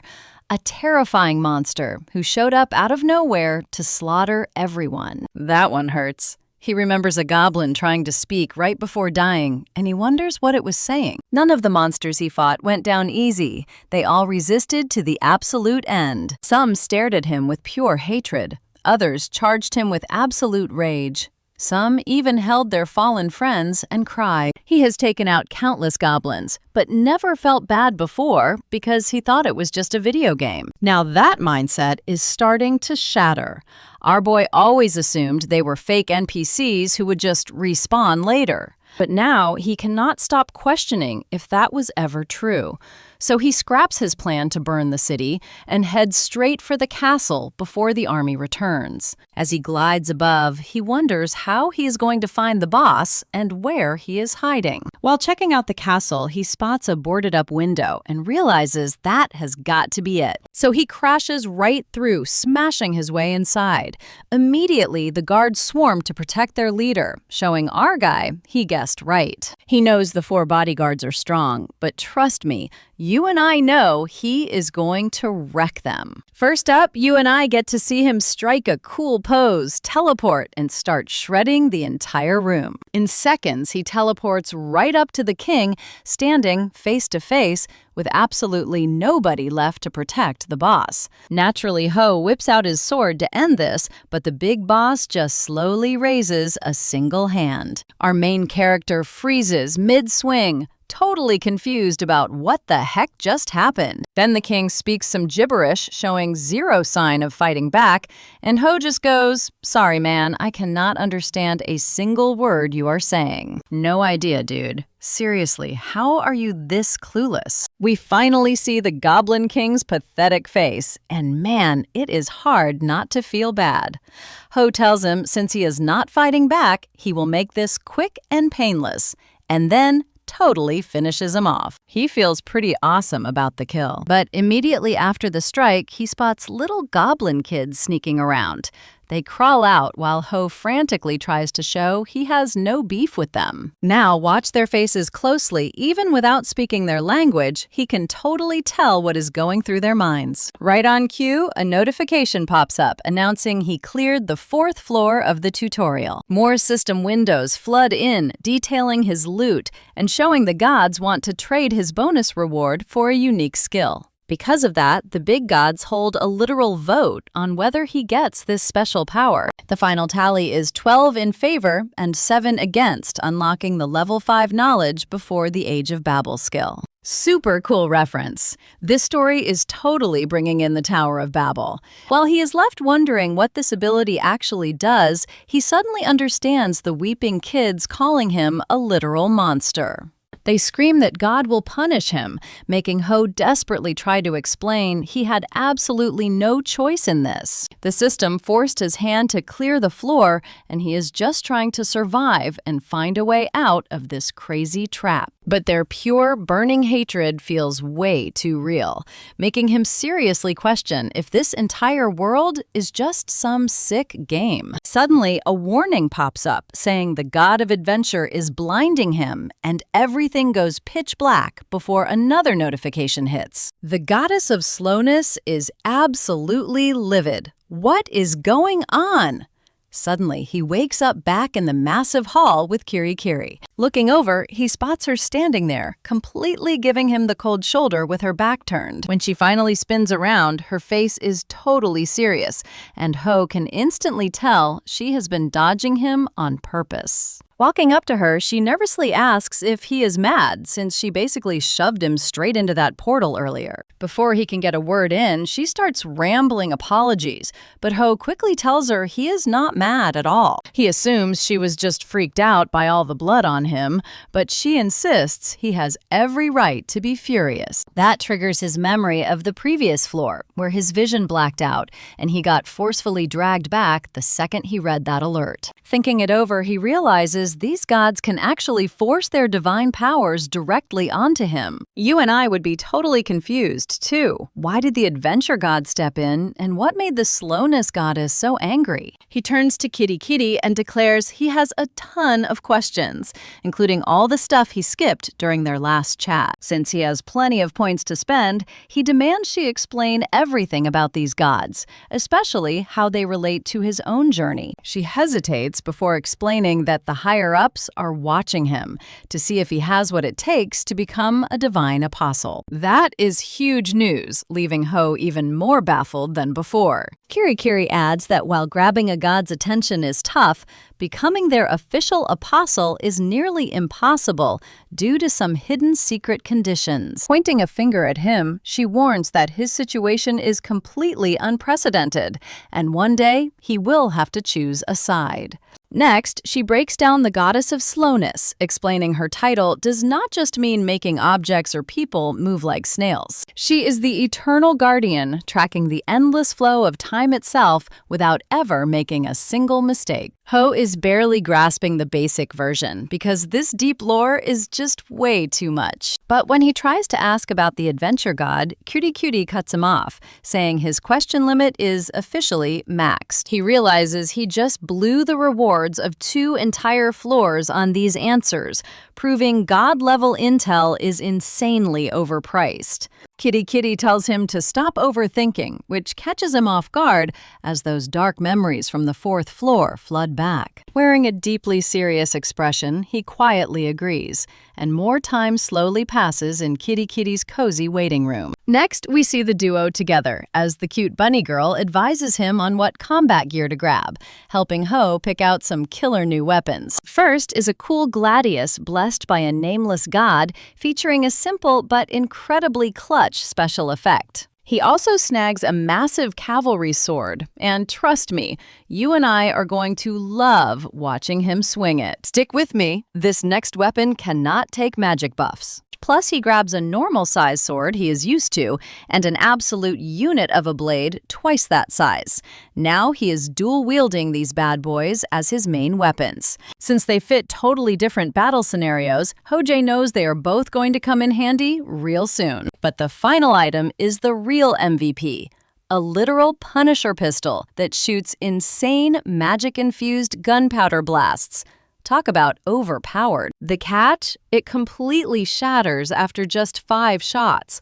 Honestly, a weapon this crazy was bound to have a major nerf. Our main character heard he needed this exact gun to beat the 5th floor, so he bought it instantly. But because of that big purchase, he settled for a cheap backup hand shield. These items are top tier, but they totally wiped out his bank.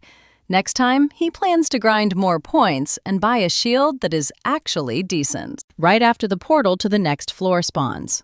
Before stepping through, Hojae says his goodbyes and thanks Kitty Kitty. She cheers him on and reminds him to bring cake next time, making him laugh.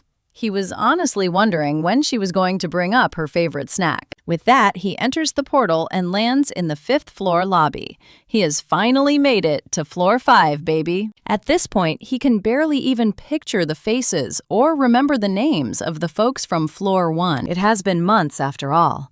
He even forgot the girl he almost had a kid with. Man, that realization really hits like a truck. Pay attention here. Our guy is looking pretty down and really needs to clear his heavy head. Charging into the next zone without a clear mind is just asking for trouble. So he returns to that massive question from the 4th floor. Were those goblins actually real? They definitely were not the brainless, dirty monsters he thought they would be. They had families, feelings, their own tech, and even a social hierarchy. Honestly, the only real difference between them and regular humans was just their green skin. And if they were not just fake tutorial illusions, then what he did to them was straight up murder. He chose to end their lives himself, and trying to blame the game system is just a weak cop-out. So he starts battling his own conscience, trying to justify the slaughter by telling himself they threw the first punch. But he instantly shuts that excuse down.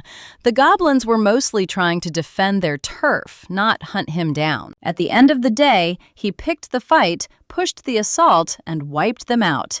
He killed those goblins just to beat the game. They were standing in his path, so he took them off the board. But get this, if he saw another one, he would do it all over again.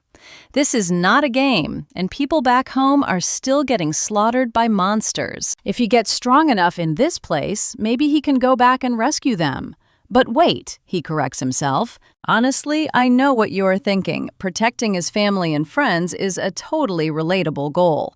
Most of us would do the exact same thing. When push comes to shove, you protect your inner circle first. Not everyone is trying to be a hero for the entire world. Most people only fight for the ones they love. Pacing around the lobby, Hojae realizes that if he ever wants to escape this tutorial, he has to clear every single level. As long as he has a purpose, he will not hesitate to crush his enemies. And those goblins were threats from day one. Sure, he threw the first punch, but peace was never an option anyway. Keeping it simple, the winner takes all, just like back in his competitive pro gamer days. It is that straightforward. In this cruel world, the strong devour the weak. Except losing here means literal death. He cannot hesitate for even a millisecond. He knows this heavy guilt will follow him forever. In a quiet moment, he thinks of Cutie Cutie and realizes she actually cared. Walking down the hall, he accepts that this moral dilemma has no easy solution. But he can't just ignore it. He has to carry this burden and constantly reflect on it as he goes forward. Otherwise, those dark thoughts will consume him. Meanwhile, the scene shifts to another lobby where a shady alliance of players is gathered. The vibe here is incredibly grim, and everyone looks totally defeated. Two sisters show up, and one warns the other not to open her inventory since it is strictly banned. This toxic alliance uses pure brute force to control weak players, enforcing harsh rules with severe punishments. Despite the massive risk, one sister quickly dodges the guard's gaze, sneaks some dried meat from her inventory, and tells her sibling to hide it in her clothes and eat it slowly. She knows if they get busted eating without permission, the punishment will be absolutely brutal. They could even lose the tiny bit of food they have left. The long-haired sister explains that these thugs have crazy superhuman strength, beating anyone who rebels within an inch of their life. The only difference between them and the tyrants is timing. They were from the first batch, while the sisters came in the second. Let's see how they survive this together next time. Let's jump into how clearing more tutorial floors made the leader's crew insanely strong, which is exactly why they trap everyone in the lobby and block them from challenging the tutorial. As she hides the dried meat, she totally regrets giving up her weapons. From analyzing everything so far, the menu screen, the dimensional portals those weapons, and even the status window, she feels like they are trapped inside some wild fantasy game. But honestly, if this was actually a game, she thinks the system should have explained a lot more. Like, what kind of world is this? Where are they? And how do they even power up like the boss's goons? Basically, she needs some real answers. That tiny spark of hope gets crushed immediately. Now look closely. A thug just spots her using her inventory, and you already know they are in deep trouble. Everything instantly goes downhill from there. Suddenly, one of the sisters screams. We cut to the leader, claiming there are always greedy traitors who forget their place. So to keep everyone in line, he decides to make a brutal example out of her. Suddenly, the scene transitions back to a dark tunnel that looks like the tutorial's first floor. The leader is standing there gasping for air. This is actually a quick flashback to his very first run. Turns out the guy actually managed to reach the healing spring right outside the boss room. But the moment he touched the boss gate, a message popped up saying his time was up and he failed to clear the first floor. Just like that, his run was over. Teleported straight to a massive hall. He looked around and saw tons of other players who also failed. Honestly, that sight made him feel relieved. Shortly after the second round kicked off and brand new rookies started spawning into the lobby, he realized immediately that these newbies were exactly like him. All failures from their first attempt. Seeing them lose their minds with nobody to guide them, he cooked up a crazy scheme to crown himself king.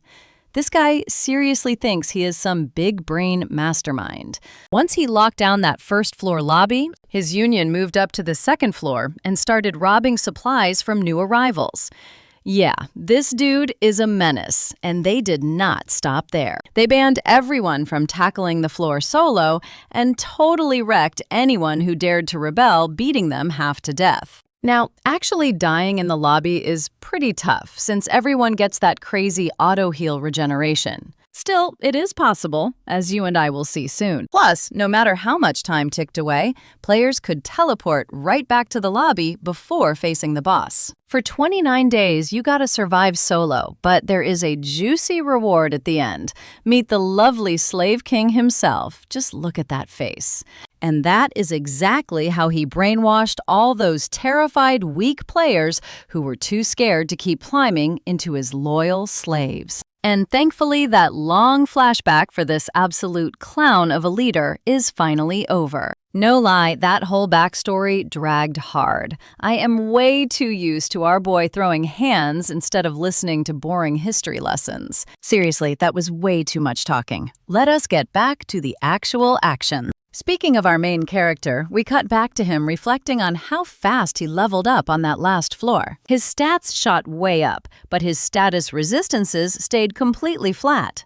I mean, it makes sense. He did not get hit even one single time. He even complains that he should have failed on purpose just to farm more pain tolerance. Who even thinks like that? Seriously, this guy is a total glutton for pain. Best player or not, he is completely out of his mind. Staring at his status screen, he recalls that notification from the goddess of slowness, warning him that she was incredibly angry. But this latest ping is totally different, making him start to wonder if she even holds a grudge at this point. Suddenly, another random alert pops up, and he cracks it open instantly. It is from some guy with a super long name, so we will just call him Kim. That instantly snags our hero's attention since he recognizes it. Curious about what this Kim guy wants, he jumps straight into a private chat with him. Kim immediately starts buttering him up, calling him a god for already reaching the 5th floor. Total fanboy energy. Then Kim drops some stats. Most players are still stuck on the 2nd floor on hell difficulty, and even hard mode has people struggling on the 3rd. Privately, our guy admits that scaling to the 5th floor would have been way tougher without his authority skill. He also guesses, from checking the forum, that nobody else knows about it, and honestly, neither do we. Honestly, it is hard to say if they ever mentioned that skill before, or if this is just some sketchy translation. Kim asks if he knows that guild, and we will find out his answer next time. Call it whatever you want, but stick with me, because this gets wild. Our main character realizes they already texted him, and honestly, that entire crew seems super sketchy. Kim totally agrees and thinks this guild is stealing gear from rookies. Honestly, our boy is not surprised at all, based on their shady behavior. Kim drops another huge bomb, saying they are also hunting down top-tier players. When asked why, he admits he is still clueless but plans to dig deeper. So our main character offers to help out. Then Kim asks if he knows about the legendary Great Conference. Apparently, a top ranker got some insider info straight from a moderator. Could be Kitty, maybe not. Honestly, we do not even know if that top-ranked player was him. He adds that it is the tutorial's very first event where all difficulties gather up, and that is basically all he knows. Kim says this massive meetup is happening super soon, which actually shocks our guy since Kim knows way more than he let on. Kim tells him to keep this chat on the lowdown since they still do not know about the Confederation, and he agrees. After that, they head out. Our main character is absolutely positive the Big Shot Confederation will show up at the conference to make alliances with top-tier players. Remembering how insanely brutal that fourth-floor boss room was, he knows he needs to gear up for the next challenge. Whether it is monsters or players in his way, he refuses to take an loss. Meanwhile, the clock is ticking down to the big event. Now pay attention here because someone is about to get absolutely wrecked. Cue the roaring lizard man. Boom! Right in the face with a shield. Talk about a clean hit. Another lizard lunges at our boy, but he dodges like it is nothing. This battle is already over. Popping his legendary Eyes of Teleria and teleport skills, he moves so fast the beast can barely raise a defense. But our main character is just on a whole different level. They lock eyes for a split second. Then he flashes forward again while hot-swapping a brand new weapon. Before the lizard can even blink, our boy is right up in its face, driving his blade deep into its chest. Fast, clean, and absolutely brutal. He just keeps shredding through these lizard monsters. He explains that this floor's reptilian lizard men are way more aggressive than those annoying little goblins. They do not hide behind cheap barricades either. These guys throw down head-on with legit combat skills, making them a real pain. But thanks to his insane training on the last floor, he still sweeps them without breaking a sweat. From a leveling standpoint, he sees this as the perfect chance to master his shiny new sword. So he decides to pause here and practice with his single-edged blade, calling it a day. You and I know he needs to prep for that massive conference since it is almost here. Heading back to the lobby, he mentions that grinding burn resistance is actually the easiest thing ever. Extreme temperatures are tough since setting up the environment is a hassle, and raising stone or numbness resistance is even worse. But burn resistance, super simple. He can literally cook his own hand with raw fire magic until it starts smoking. For a beast like him, it is just a chill way to pass the time. Next, he checks the global chat, and man, it is absolute chaos, with messages spamming non-stop. Apparently, a high ranker leaked info about the upcoming Great Conference on the board a few hours ago,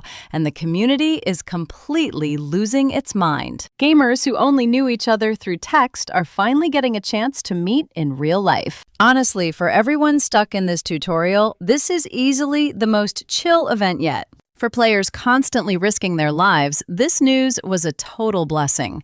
Still, our main character has a bad feeling about things staying peaceful. Even so, seeing everyone so hyped up gives the entire lobby a massive festival vibe, which actually gets him a bit hyped too. Suddenly, a notification pops up announcing the official start of the Great Conference. The event lasts 24 hours, inviting him to join, but warning that a forced teleportation starts in 5 hours. That is when he spots that the stage timer has completely frozen for the event. Right on cue, a portal spawns right in front of him and he dives straight in. The moment he crosses over, a system message displays the area info. Scanning the area, he realizes he is standing in the exact spot where he always meets Kitty Kitty. So he figures she is probably running this whole show. Looking around, our boy Hojay notices a massive crowd has already arrived. He blends right into the packed crowd. And trust me, you and I are in for one wild ride. All right, you and I are dropping right into this massive player conference. Suddenly, someone recognizes Hojay, runs over for an autograph, and introduces himself as Kim, the same guy from their online group chat. He is a normal difficulty challenger who used to be a massive fan of our main character back in his pro gamer days. The two keep it casual, chatting like old buddies. Soon, Hojay asks about the Shady Representatives Guild. Kim explains they have not shown up yet, probably waiting until the final second. Just then, the big-name top rankers arrive, and Kim warns Hojay to stay alert. He is positive the guild has allies among them, and asks our main character how he stacks up against those elites. Hojay thinks for a second, then replies, "I am crazy strong, kid." Shortly after, they start mingling with the crowd, trying to fish for info regarding that Shady Representatives Guild. Hojay whispers to Kim, asking if any top rankers belong to the guild. Kim doubts it, so our main character leaves them to search on his own. Now watch this, because as Hojay walks across the field, he remembers a weird message from when he first arrived. No violence is allowed in this zone. Which brings him to a wild question. What if he attacks himself? With a laugh, he activates his masochistic self-harm skill. First, he tries slicing his hand, but the blade just slides off, like there is an invisible barrier protecting him.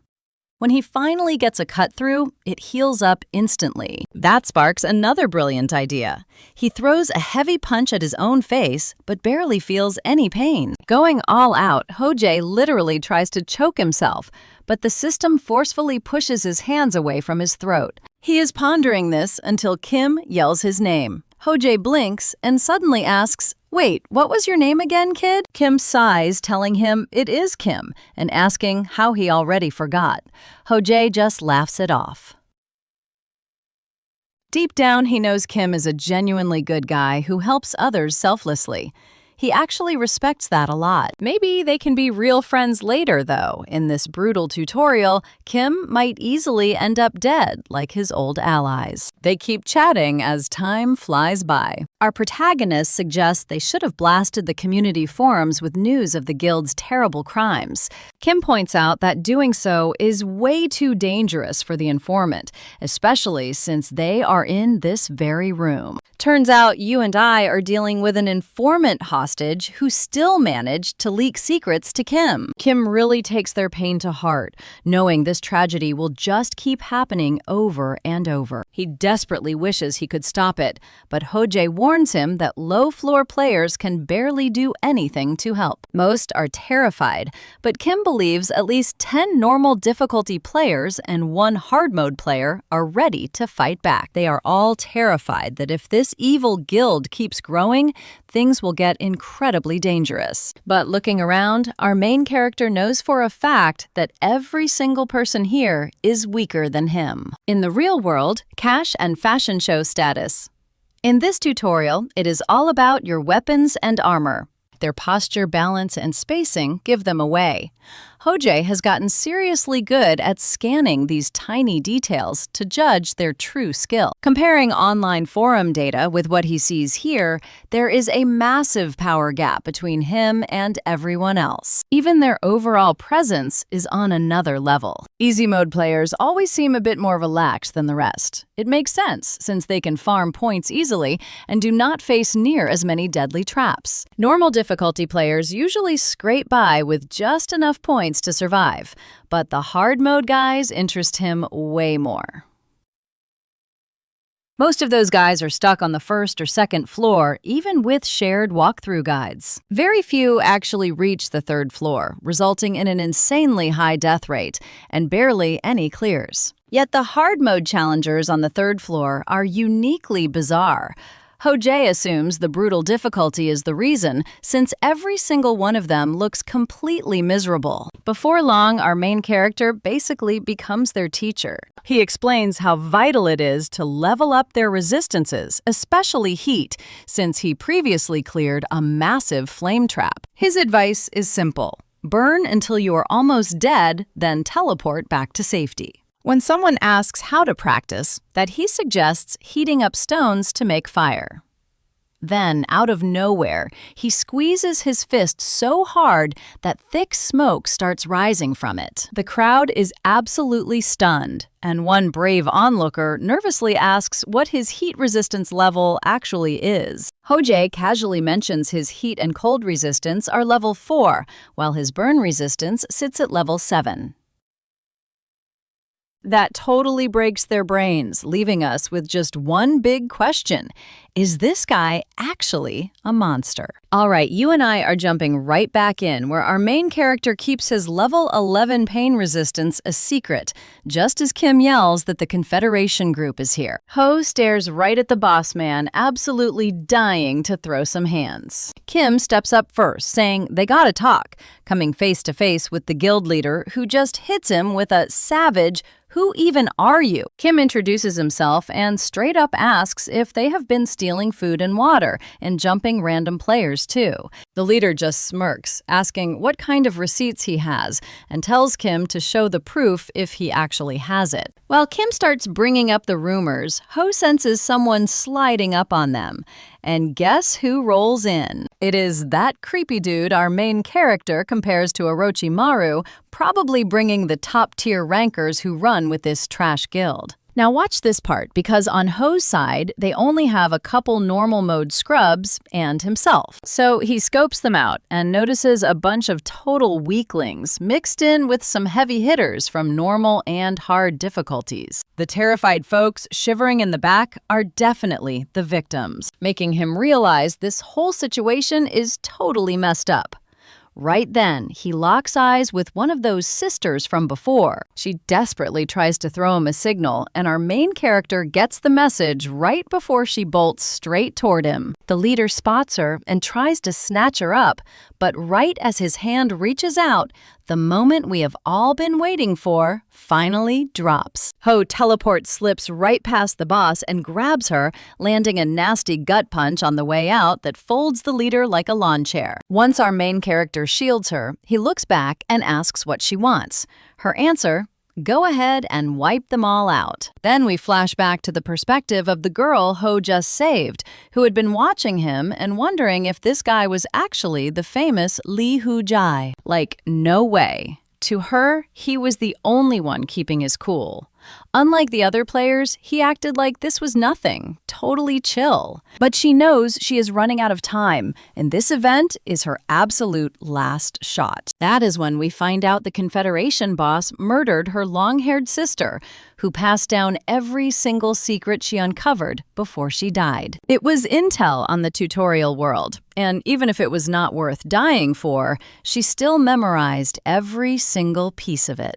And in that pile of notes, one specific name jumped out at her: Hole, the legendary sole survivor of the Hell difficulty levels. Absolutely insane, though most people online just clowned him and called him a liar. You and I both know he actually came through with clutch trap tips for rookies, but the normal stage rankers kept hating on him anyway. She does not know the full story, but lately, even those haters have started to put some respect on his name. For her, this was the ultimate Hail Mary. It was all or nothing. So when they locked eyes through the crowd, she wondered if he knew she was the mole. But to destroy that garbage leader, she needed Hole's brute strength. That was the exact second she finally made her break, screaming for someone to save her. And like saving people was ever a problem for this guy. Man, they knocked me flat. Good grief. Now we are back in the present. In Hole's head, playing the hero always backfires. Every single time he gets involved, the trouble just blows up and more people get hurt. But right now, he does not care. He asks who he should end while the leader struggles to stand from that single epic strike. Even so, the boss starts crying out, screaming about why Hole just jumped him out of nowhere. The leader's squad immediately starts crying foul, blaming our main character, who just flashes his wings and drops the coldest line: "Do not rush me. Chill out. Keep it cool." The girl is completely spooked, and the rest of the gang freezes in their tracks, not even daring to breathe. Then Home lets them know he is ready to absolutely wreck the whole squad, calling every single one of them out. Realizing he is cornered, the chicken-hearted leader tries to sweet-talk his way out, calling it a misunderstanding and begging for a couple minutes to explain. He keeps trying to play nice, telling everyone they should just talk it out. Our main character totally ignores the yap, saying he is just going to help him build up that pain tolerance. When will this dude learn? Just hearing that almost gives the boss a stroke, so he tells his goons to protect him. One lackey swings a sword at Home. Our main character catches the blade bare-handed and straight up purees the dude's arm. My arm! He snapped my arm! That had to hurt like hell. Then Home literally uses the folded goon as a stepping stone, leaping right off him to keep moving. Next, he charges the big guy with the giant axe. The dude tries to block, but Home plants a vicious kick right in his gut. Our main character casually points out that while the system scales down his damage, it definitely does not delete it entirely. Then he hits him with a gentle slap across the face that knocks him out cold, twisting his neck at a highly questionable angle. For a moment, it looks like a flat-out murder, but the system patches him up. Seeing this, Home realizes the defense system is not flawless. So trust me, that deep damage to their organs, it is definitely staying with them. Let's dive back in. Swords can be blocked, but blunt hits still rattle you. Even with healing, they are feeling every bit of pain. Meanwhile, our main character spots Choi and some guys chasing down the representative guild to stop them from running away. Ho thinks Choi made a smart play there, but honestly, even if they ran, he could totally track them all down. Suddenly, a random voice behind him hypes up his moves and asks what kind of skill he just used. Ho turns around like, who is this dude? Then Choi yells his name, Youngjin Chan. Instantly, our boy remembers him. He is a 6th floor ranker on normal mode. Yeah, this guy actually has some skills. Jin Chan brags that the main character is not the only one with hacks as purple energy erupts around his spear. He immediately picks a fight, throwing some shade to look cool. That purple glow on his weapon gets way brighter. Ho watches, wondering what this skill does. Is it a strength boost or a speed buff like those goblin soldiers from before? Our boy basically tells him to cut the showboating and bring it on. He is like, you are not that big of a deal. Now check this out. Ho strikes first, dodging a heavy thrust from Jin Chan's spear. Naturally, our main character slips past it easily, telling him that sloppy thrusts just leave him wide open. Then he lands a clean slash. Just as he figured, simple slashing attacks work wonders against this guy. Watching him drop his weapon and scramble for it, Ho is just like, seriously, this guy is top 5. Next, Ho turns his attention to the group leader and his crew. Drawing dual swords, he decides it is time to teach these punks a lesson. Time to tenderize them. The leader instantly goes pale, realizing there is absolutely no mercy coming. Later, Anho is literally just taking a nap. He is thinking this spot is actually perfect for sleeping with that nice breeze. Honestly, it would be 10 times better if these absolute clowns would stop yelling at each other. Right then, a system notification pops up, showing his basic sword mastery reached level 7. He realizes it is because he got to experiment on these guys, since they are way weaker than those goblins. Before this, his sword training was super defensive, mostly blocking with his shield and landing quick counterstrikes against tough monsters. But since these enemies are basically wet cardboard, he can go full offense and test out new moves. He wants to try more stuff, but looks like playtime is over. Meanwhile, Choi started moving the second Ho began demolishing those Confederation members. Instead of jumping into the brawl, he just hogties the knocked out guys and pins them to the dirt. So what do you and I think he should do with these defeated losers now? That is when the female informant steps up, the same girl who snitched to Choi about the victims. She pitches a plan to destroy the Confederation completely. Push the first floor players up to the second floor, then prepare for any angry allies looking for payback. If they pull this off, the bad guys will not be able to bully helpless rookies anymore. The leader's goons will become human punching bags as punishment, while their victims build up confidence, unite, and form a solid resistance force. With the plan set, she gathers everyone and drops a major speech about her own trauma and the evil things this group did. Her emotional speech instantly wins over the players who were neutral. She unites the victims into a brand new faction, and with Choi's backing, even the rankers fall in line. Right now, the victims are getting some solid training from the rankers, using those captured goons as punching bags. Sure, it sounds pretty brutal and morally gray, but honestly, they did not have any better options to handle this. Ho notes there are still 13 hours left in this event and thinks about just sleeping the whole time. But suddenly, he senses someone approaching. Without even turning around, he tells them they did an awesome job. It is Julia. She quietly sits next to him, and this super awkward silence kicks in.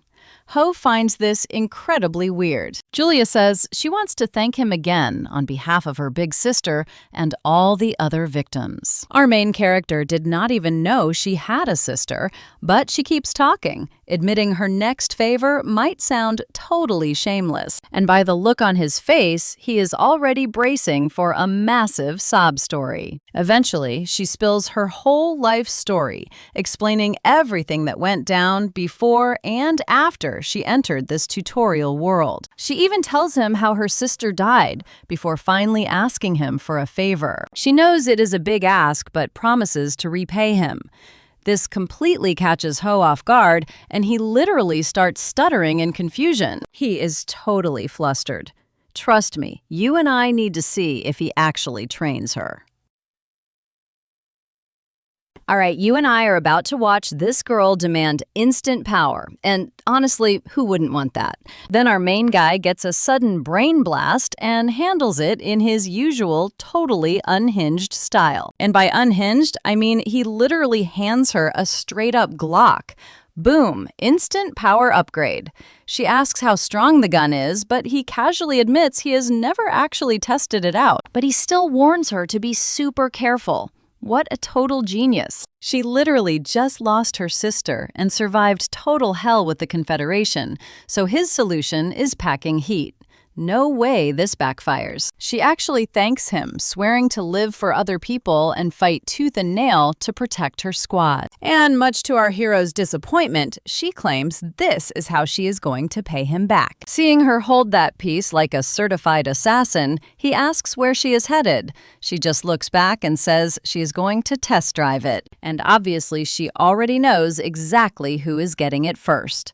Smash cut to some poor guy getting booted straight in the face. As he groans on the ground, he vows he will get his big revenge one day.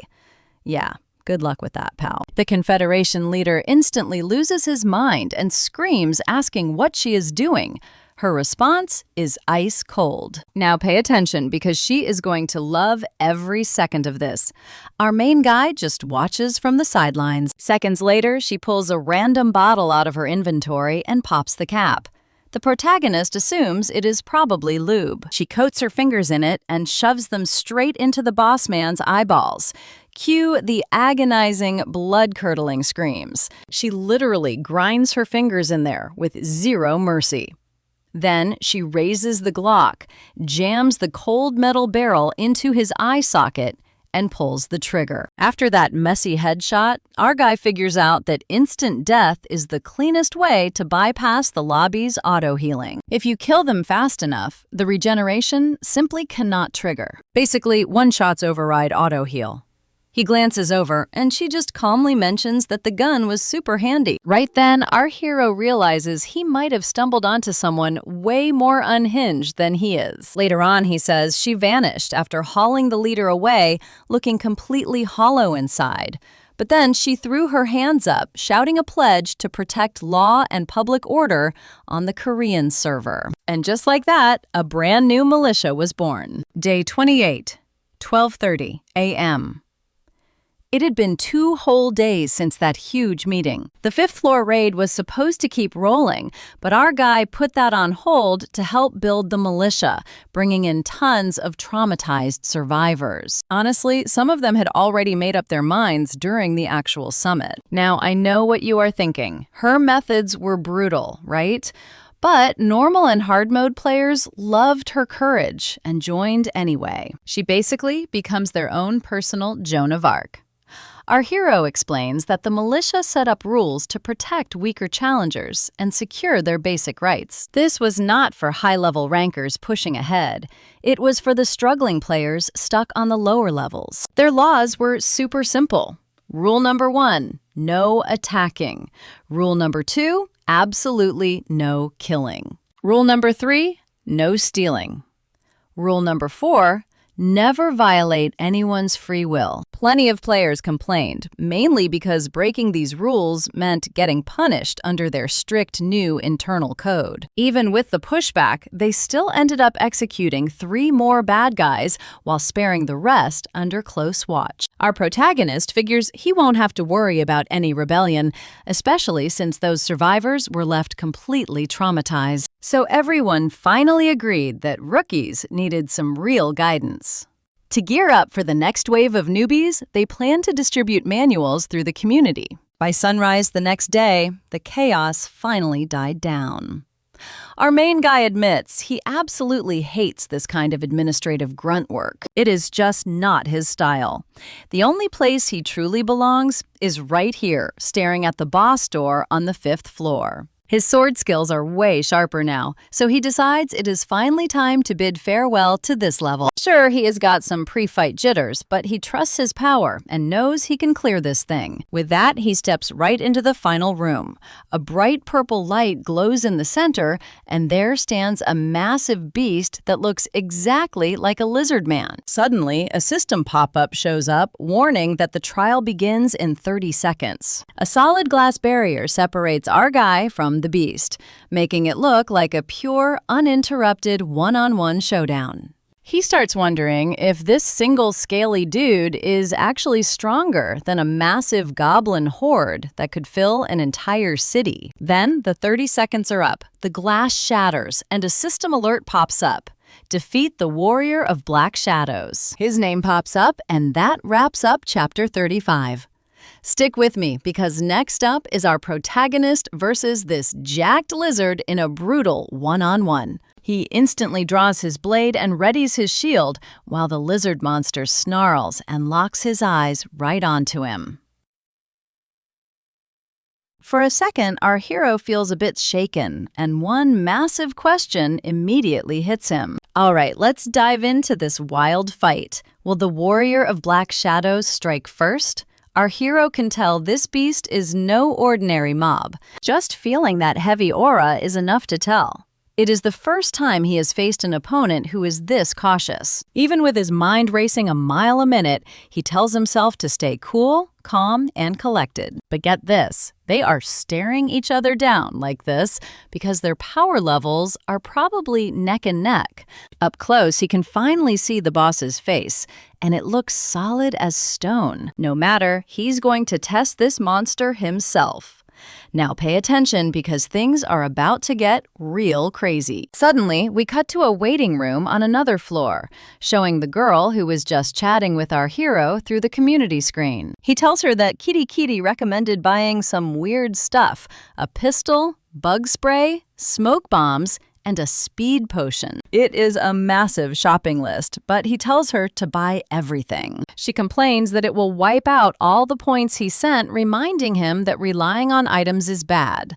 Our hero agrees, but the fifth floor boss is way tougher than expected. This quick chat leaves us hanging. We do not know her name or her game difficulty yet, but this proves the protagonist can actually transfer points to other players. We will get those answers later. Right now, we are heading back to that intense fifth floor boss fight. Our main character notices that based on the lizard man's face, this beast is playing it super safe. That stance is purely defensive. He heard lizard men are usually super aggressive and prideful, so seeing one turtle up like this is honestly pretty bizarre. Apparently, this specific monster is known as an abnormal lizard man, dark, creepy, and totally unpredictable. Still, our guy wants to test him. But then, out of nowhere, he actually starts understanding the creature's language. The monster is hyping him up, saying he has never met such a powerful human, and our hero remembers his rewards from the last floor. The gods gifted him the knowledge before the Tower of Babel skill, which lets him translate speech from monsters and other beasts. The lizard warrior continues claiming he can smell and sense our protagonist's insane power from miles away. He calls this fight an honor, stating he will have zero regrets, even if he ends up dead. Losing to a true champion is the ultimate respect. Our main character can see the beast is genuinely happy about this matchup. Let's pause here.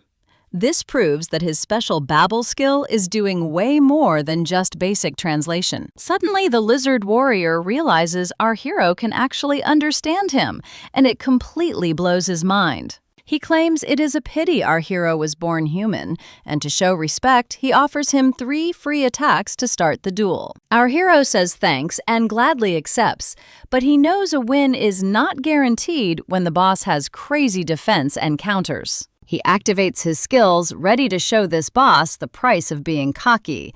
It is go time. The protagonist rushes forward, planning to shred the warrior using his Teleria wings and teleport emblem. But right as he swings for a clean hit, guess what? She slips away by turning into black smoke, catching our hero completely off guard. This move is not just weird, it feels totally broken.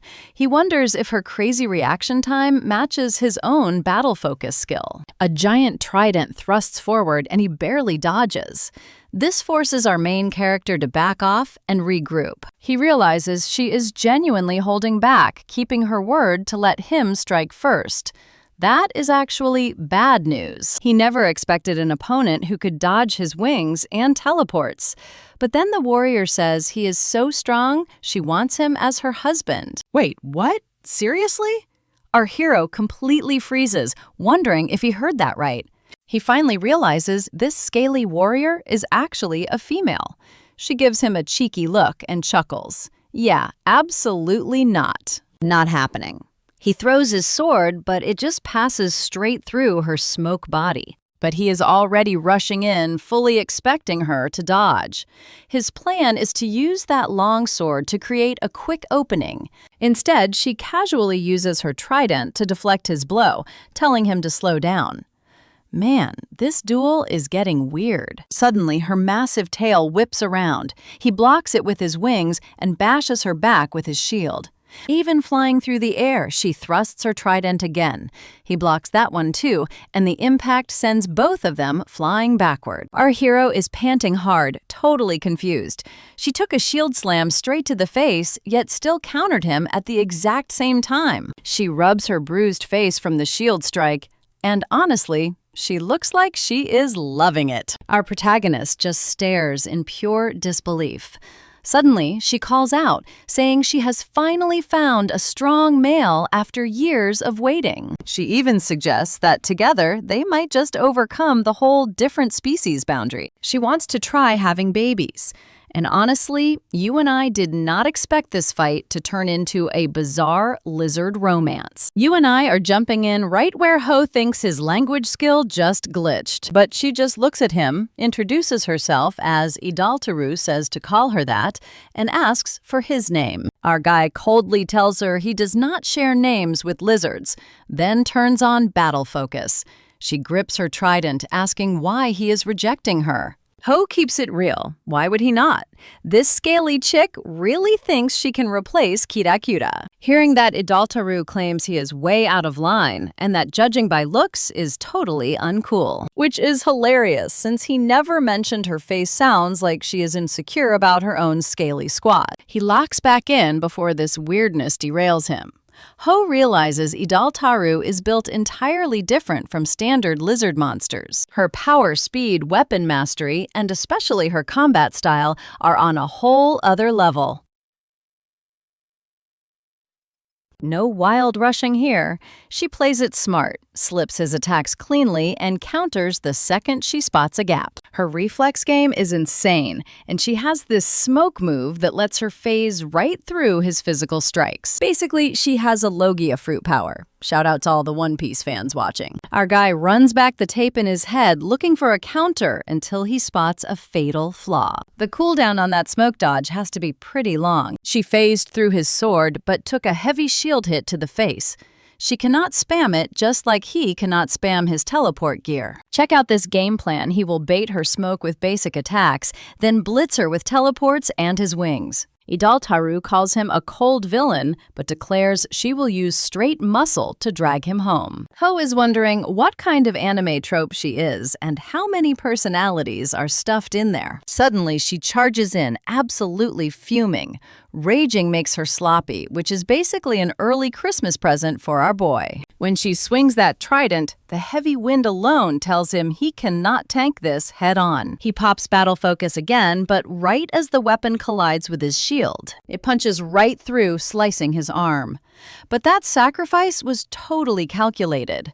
Ho immediately counters and severs her arm, yet she refuses to drop. She lunges forward, trying to rip him apart with those razor-sharp teeth. In a clutch move, he teleports to escape, and a second later, Idaltaru eats his counter-strike. He coldly tells her it does not matter if you are human or monster, stand in his way, and you die. He thinks it is weird she did not phase out, but seeing the damage, she took a massive chunk of hurt. Idaltaru calls him heartless, again realizing he went straight for the kill. A millisecond slower, and she would have lost her head, not just her arm. So now she is officially done looking at him like a potential husband, and views him as an enemy to demolish. Suddenly, her body begins to swell with pure muscle. She literally doubles in size, shredding her top. You and I know things just got incredibly real. Idaltaru cracks the floor with a massive stomp, shaking the entire hall. Ho locks into his stance and barely slips her incoming charge. Our guy realizes she is going to bring the whole place down, thinking she feels exactly like an actual raid boss. Right then, she rushes in with a heavy punch. He tries to dodge, but a pillar blocks his path. How long can she maintain this buff? His teleport emblem is almost out of juice with maybe 2 charges left. He dodges at the last millisecond, letting her fist absolutely pulverize the pillar. Right then, he pulls his sword to stab her chest, but a counterpunch forces him to shield with his wings. The brutal impact makes him realize he could actually die. He gasps for air, landing hard, and finally admits her raw strength is insane. Idaltaru mocks him for getting cold feet, and they lock eyes in a tense standoff. But then Ho randomly asks for a timeout, leaving her totally confused. He claims her love confession caught him off guard, so he needs to process his feelings. Absolute genius. In his mind, he knows that is the ultimate friend zone line, remembering how he heard it twice back in college. Idaltaru asks how long he needs, and he says just a sec, using the break to yank her trident out of his shield. He thinks she is completely unhinged and wild, which is why he had to keep his guard up constantly. But let's be real, that excuse was purely to buy him time. He quietly chugs healing potions to get an edge before she innocently asks if he has finished thinking. All right, you and I are diving right back in as Ho pretends to think, but he is definitely stalling. Instead, he unsheathes a massive sword to slice Idaltaru right in half while focusing all his energy. He admits that attacking with just his teleport emblem is tough, so he decides to pair it with Teleria's wings. But wait, he has got another trick up his sleeve. By timing his fast sword swing with the teleport, he can blast Idol Taru and chop her down in one shot. Just like that, he triggers the teleport emblem and pops Talaria's wings to launch his assault. He charges straight at Idaltaru like a madman, landing a bunch of brutal hits that leave her absolutely wrecked. He thinks it is all over, but out of nowhere, her tail wraps around him and drags him down for some massive damage. Both of them crash hard onto the floor. Our boy tries to push himself up, but his body is completely trashed. He glances over at Idaltaru, who is looking totally defeated and down for the count. He claims the win and celebrates surviving this mess, even though he can barely twitch a single muscle. He figures it is time to escape through the portal and heal up with Kiri Kiri, but something feels super sketchy. No system message popped up, and his wounds are not healing at all. That is when it hits him that she is still kicking. He slowly turns to look. Now watch closely as she calls him cruel, totally shocking him while realizing he is paralyzed. Instead of finishing him off, she decides she is going to marry him. He immediately snaps back that he would rather die. With only one working arm, she drags herself toward him. He is busted up too, but he can still wiggle a bit. His teleport emblem is still cooling down, but he can still throw up a defense using Talaria's wings. Still, he groans that if he only had that Glock he gave to Park, this would be a whole different story. As she keeps creeping closer, he digs through his inventory and spots a random heat stone, wondering if it might actually work. Since lizard men are reptiles and cold-blooded, he grabs the hot stone and waits for the perfect moment to strike. Meanwhile, she keeps crawling closer, repeating that she is going to marry him. Just as he is about to chuck the stone, she gets close enough to attack. But out of nowhere, she gasps her final breath and collapses, totally drained. With her dying breath, she whispers that he actually called her strong. He did not call her a gross monster or a coward, nor some demon minion. He just saw her for who she was. To her, he is the soulmate she never got to find. She tells him that despite being a puny human, he is a strong male and she will marry him someday. He says she is finally gone, but she still managed to terrify him right up to the very end. Let's pause here. He calls her an idiot, but wonders if her own people shunned her. Without her lizard defensive instincts, and cursed with that weird ability, she was basically just a tragic, empty shell. He feels a bit of guilt, but even if her life sucked, they were always destined to fight to the death. So he whispers an apology and closes her eyelids. Suddenly, system alerts flood the screen, congratulating him for beating the 5th floor. All his nasty wounds instantly heal up. On top of that, the gods decide to hook him up with a special skill. A new vote begins, 74 in favor and 3 against. Their last gift was awesome, but ever since he started chatting with monsters, it has made him question a lot of things. But turning down this power-up could ruin his relationship with the gods. So he basically has to accept it.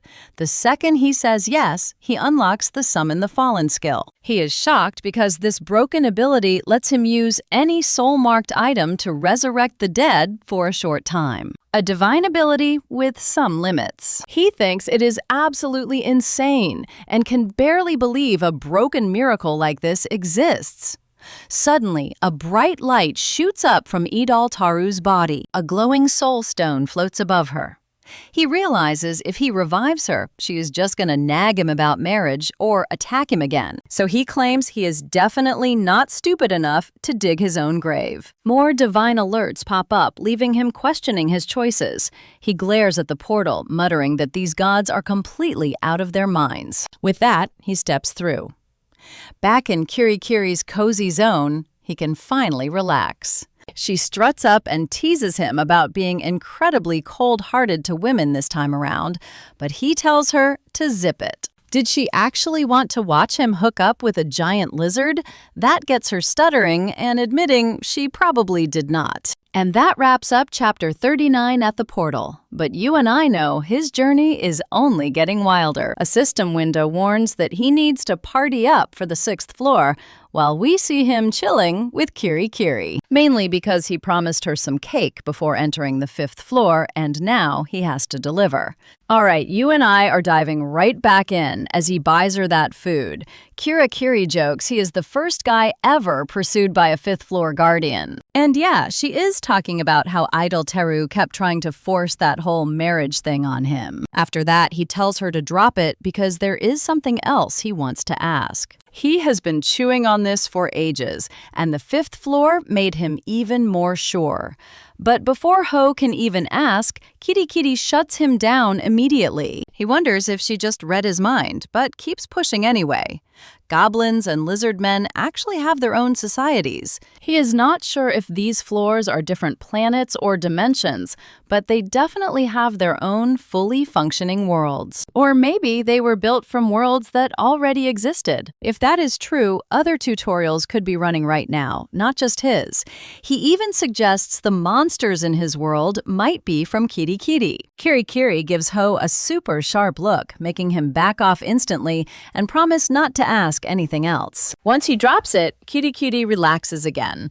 But honestly, that just makes the entire situation feel way more suspicious. She warns him that he is just guessing, and if he tries to read her reactions for answers. Now watch this, because he totally gets it and remembers this exact same thing happening once before. Back then, Kiri did not answer him either, but her face completely changed. Since she is always hooking him up with helpful info, he decides that taking advantage of her kindness is wrong, so he apologizes. After a while, the next portal finally opens. Kiri tells him to rethink things, making Ho wonder if she is actually serious. She points out that Idol Teru might actually be a great companion if he can somehow convince her to join. Anyone who was sad about her dying earlier probably got hit right in the feels by that line. And of course, she might still show up later, since he did just score that crazy new skill on the last floor. But he shut that down fast, saying he has zero interest in talking to her. Plus, calming her down is basically impossible. Then Ho heads toward the portal, muttering that trying to convince Idol Teru to join him is just a waste of time. On the way, he starts wishing he could trade his shield for a better one, but he is completely broke on points. Kiri tells him to stock up on potions instead, since he won't revive Idol Teru, but he claims he has plenty. She disagrees, leaving him in deep thought until he finally caves and dumps all his remaining points into extra potions. He admits he has never once regretted buying anything Kiri suggested. Then we see her waving goodbye, telling him to stay safe and return soon, though she immediately admits she doubts he actually will. You and I both know the 6th floor is going to be brutal, but he just steps in to see for himself. The second he teleports, a wild message pops up demanding he recruit 4 more party members before stepping onto the 6th floor. Ho thinks this is completely insane. They literally dropped this on him out of nowhere. He has no clue where to find people, knowing a party with regular challengers would be pretty much impossible anyway. The skill gap is just massive. Plus, he is the only guy running Hell difficulty.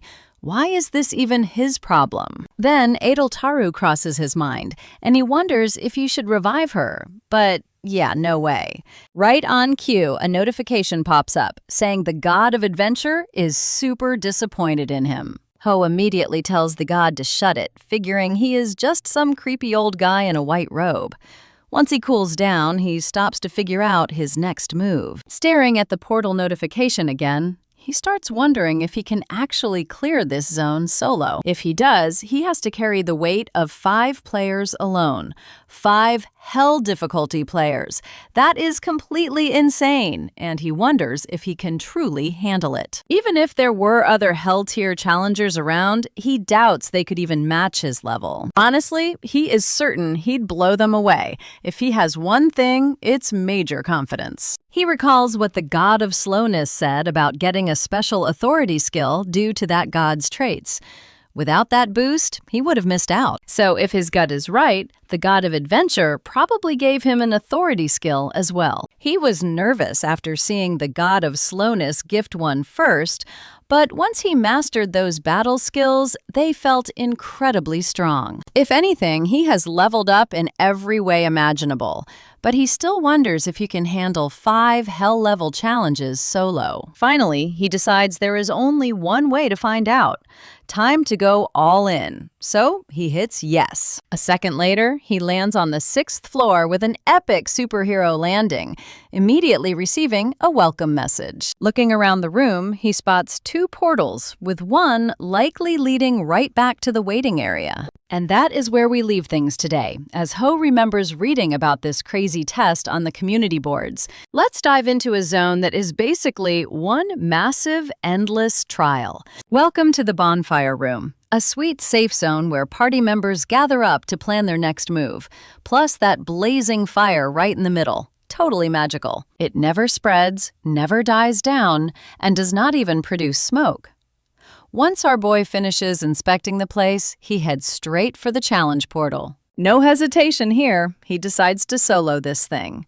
Next second, boom, he is in a dungeon. Ho spawns in a moment later. Honestly, he thinks this floor looks exactly like that hallway back on floor 1. Except there is no escape portal this time, just a heavy stone door. When he steps close, a system prompt says he is locked in. Suddenly, a noise behind him catches his attention. He spins around and realizes things are finally kicking off. A system prompt pops up to explain the lore. So here is the backstory.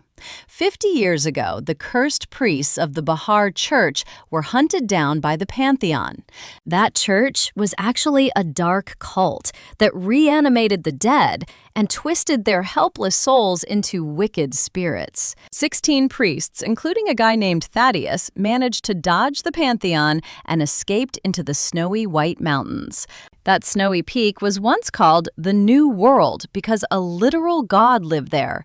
Now, those creepy priests are using leftover holy fragments to drown the entire continent in nightmares. So the system demands a brave hero hold them off until the Pantheon's holy knights show up. That is the setup. Then another screen flashes with his actual quest goals. In short, he has to protect the stone door from waves of zombies and slay all 16 priests. Ho realizes that depending on their numbers and raw strength, this is going to be one long, brutal grind. Spreading his wings in this cramped hallway is going to be tough, but a narrow bottleneck makes blocking crowds way easier. Our main character gears up. Now pay attention here. 4 hours pass with nothing. Then suddenly, the whole hallway begins to shake. Looking down the path, Ho spots a colossal army of clattering skeletons. There are so many that their march is causing mini earthquakes. Individually, they seem pretty weak. If he plays it smart and abuses this narrow hallway, he should be completely fine. But the real problem? The sheer numbers. They just keep pouring in, easily in the tens of thousands. Since those priests are necromancers, they are likely summoning more right now. So Ho decides to slaughter them faster than they can respawn. Suddenly it clicks why Kiri warned him he would be gone for a really long time. He admits this challenge is totally nuts. He deploys his wings to barricade the hallway, ensuring not a single bone slips past him. And just like that, the party starts. Ho kicks things off by absolutely obliterating a skeleton's skull. He realizes their heads are the weak point. Smashing the skull is the only way to stop them for good. With that figured out, he dives headfirst into the army. A skeleton lunges, but he casually blocks it with his shield. He spots a few skeletons sporting high-tier armor, likely elite commanders. But in the blink of an eye, things go south, fast. The mob swallows him instantly. Ho realizes his reaction was a split second too slow as the entire swarm glares at him with icy eyes. Yeah, this is pure chaos. With absolutely zero room to retreat, he gets shoved all the way back to the stone door. No matter how many bones he shatters, they just keep coming. Even if he wanted to hunt those priests, he can't see them. So after 2 grueling days of non-stop clashing, his very first attempt on the 6th floor ends in failure, right after we hit chapter 42. Now, I know what you're thinking. This is where the timeline gets a bit confusing. So let me break it down. From this point on, the story flashes forward to the present, where Ho is trapped on the 60th floor. The version we have been following is actually his past self, showing the journey of how he got stuck. Eventually, we'll find out why he got stranded on floor 60, but for now, this chapter opens on a mysterious glowing egg. We see our present-day hero standing inside a custom incubation room. He says everything is set, and if all goes well, this dragon egg will hatch soon. He is already fully prepared for the next step. First, he plans to soak the hatchling in a special elixir, then bless it to grant multiple insane resistance skills. He details the beast's diet, and even if it does not imprint on him immediately, he has got handy magic to force the bond. So even if the baby dragon hates his face, it will still treat him like its absolute favorite parent. When he picks up, it is present-day Kim calling to say his final goodbyes before teleporting back to the real world. Ho teases that he thought Kim would stay stuck forever. Kim laughs it off, saying he is finally escaping to live a nice, peaceful life. Our main character chuckles, highly doubting Kim will just stop running around trying to slaughter every single monster on Earth. He points out Kim was one of the Korean server's original pioneers, and Korea is loaded with top-tier awakened rankers. Ho notes if there is ever a massive conference, you and I might actually see them meet up in person. Let's dive in. Kim is totally over these boring conference meetings. Ho is actually pretty shocked since, aside from that messy start, the last meeting was honestly kind of a blast. Plus, there are rumors of another massive meeting brewing. Kim is totally blindsided by this since he has been out of the militia loop for a minute. He asks if Park has the scoop. Our protagonist instantly thinks of her and shrugs with a solid maybe. Kim points out that these massive summits only go down when the tutorial starts glitching out hard. Word would already be spreading, and the militia would be making big moves, especially since Park is the type to shut down drama immediately. Ho laughs it off, saying the next meeting might wait until she beats this game and returns to reality. They share a laugh, and after some catching up, Kim asks if our main character is hyped to meet the new kid trapped on the 6th floor of hell difficulty. Ho says it is best to keep expectations low. I mean, plenty of others have made it this far. Still, Kim thinks the kid has serious potential and wonders if he can actually clear the 6th floor. Ho thinks being an archer makes it rough, but with the right loot, it is possible. Epic gear can carry you past the 10th floor. And with insane luck, maybe they will reach the 30th floor, just like those American players did. Then Kim asks how strong our guy actually is now. Our hero asks why he is wondering, and Kim replies that tons of people will be begging for info once he escapes. So Kim suggests measuring our main character against a G-rank monster, which kicks off a quick explanation of real-world monster tiers. It goes from F to A, then S, and finally G rank.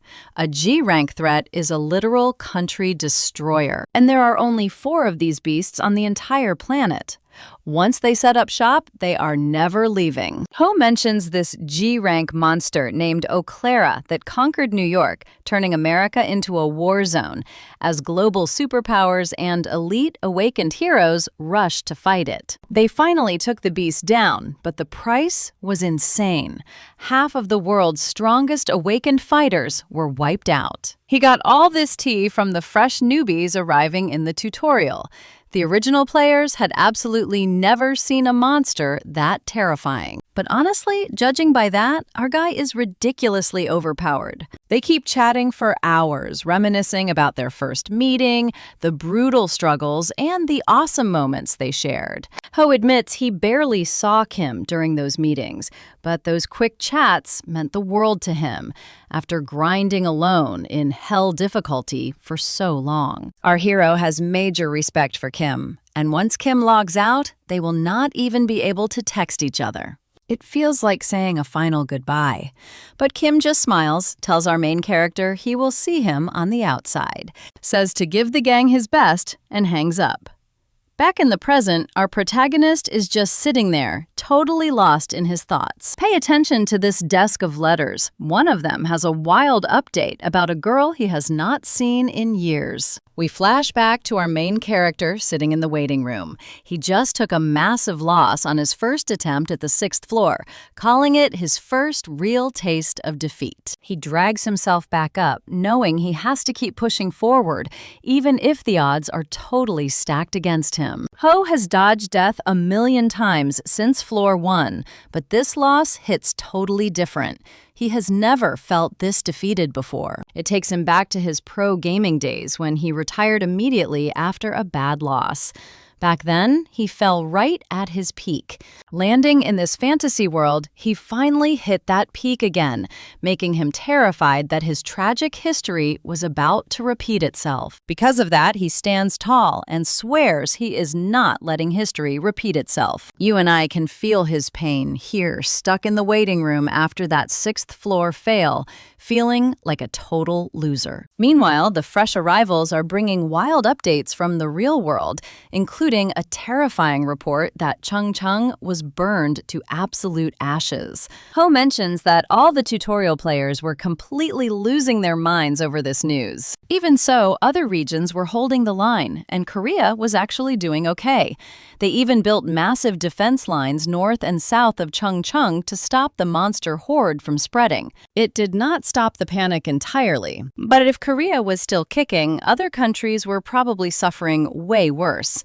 Plus, absolute chaos was starting to brew inside the tutorial itself. As the 4th session kicked off, Park Jung-sik launched a brutal war against the Shady Representatives Guild after they started crawling out of the woodwork again. Our guy honestly thought those guild punks would stay quiet after the absolute beatdown they took at the Grand Conference. But hey, all of this drama was basically old news in the tutorial forums anyway. Since our main character was stuck on his floor forever, this stuff had already gone down days ago. Turns out the militia's war against those rogue guild members ended in a flash. Word on the street is that 8 people got totally wrecked, and Park Jung-sik personally blasted the brains out of 2 enemies with her handy .38 caliber gun that Ho bought. Now, people are seriously questioning if she should even lead the civil militia anymore. And honestly, you and I are left wondering if she will become a ruthless killer or a champion of justice. All right, stick with me here. As long as she behaves, he won't step in. But if things go south, they'll probably have to call another massive meeting. If she triggers that meeting, Ho vows to repeat history. Meanwhile, Kim was busy playing the ultimate guide, helping clueless newbies survive their first days. He literally wrote a whole survival guide for the chat. Plus, Kim set up a sweet trading system using the auction tab. Listing an item for 7 or 77 points meant it was reserved for a specific player, so nobody else would touch it. Our main character admits it was simple, but worked flawlessly. Before this, the auction was just high-level rankers dumping trash loot on poor, low-tier players. Trades were rare, and points were hard to get, keeping prices dirt cheap. Ho couldn't help but compare the 2 guys. While Park Jung-sik was busy warning people about crimes, Kim focused on building a friendly place for everyone. He wanted a functioning society inside this death trap, whatever it took. He remembers Kim saying he didn't care about the elite reaching the 100th floor. He cared about the massive crowd struggling at the bottom. And honestly, Ho agreed with him. Too many players were falling behind, so Kim paved a literal highway for the weak. Now watch this. Our boy wasn't just slacking off on the 6th floor, because as the 4th round started, fresh meat dropped into hell difficulty. One rookie picked it by mistake while totally wasted. The other just clicked it randomly, thinking it was a joke. Talk about peak bad luck. Seeing them, Ho remembers his first session crew who picked Hell Mode on purpose. And even back then, he was the sole survivor. So he stepped up to mentor the newbies, explaining what traps to dodge and giving them a solid starter guide. Then he sent them to face the very first trap. Soon after, one rookie calls him crying. The arrows are way too fast to even track, and he only survived by literally tripping over his own feet. In the end, only one came back, and the poor guy was in a state of total mental collapse. Ho expected this all along. No amount of teaching can save someone who isn't built for this. It leaves him wondering what it actually takes to save anyone in hell difficulty. Kim wanted to carry people up from the low floors, but down in hell, that's just a pipe dream. Let's pause here, because our boy decides to lock in. He has his own path to tread, and he's solely focused on beating the 6th floor. While grabbing a snack, he pulls out magic stones, the soul remnants of Goblin Practice, Goblin Goros, the Lizard Man, and Dada. He realizes his fallen summoning skill could easily summon 3 loyal bodyguards. He's not sure if they'll actually listen to him after being resurrected, but if he can talk them into it, he'll have a perfect squad to share the combat load. They can tag team in fights to preserve stamina, and if things get dicey, he can summon a fresh ally. When a commander boss shows up, the extra fighter can just target it. Or they can just jump the boss together. Since the tunnel is super narrow, this strategy is actually genius. This skill is insanely broken. It literally feels like a divine gift tailored specifically to clear this 6th floor dungeon. But one detail in the description ruins the vibe. The summon only lasts for a limited time. He knows his summons will eventually disappear. Plus, he realizes that even harder team-based floors are definitely waiting for him later. So even if he cheese clears this now, he'll just get stuck again later on. Because of that, he decides to hoard this skill. Instead, his new game plan is stupidly simple. Just become strong enough to solo a 5-man raid all by himself. Yeah, this dude is absolutely unhinged, and he refuses to quit. No matter how many times he wipes, he's going to keep throwing himself at it. And since his masochism trait literally buffs him the more damage he takes, his physical stats and raw power will eventually break this entire stage. He stands up, completely determined to conquer this floor, even if it takes months. If he fails, he'll just respawn in the safe zone and go again. For now, survival is the only thing that matters. He steps back into the dungeon, restarting his brutal, endless grind for levels. He won't stop until he can solo this entire map, fueled by pure spite. Ho swears he'll crush whatever gets in his way. The grind restarts, and our boy is about to show everyone what real gamer dedication looks like. His focus is locked. And that's where we leave it. Another session down, and the 6th floor remains uncleared. If you had fun, smash that like and subscribe to join the crew. Time.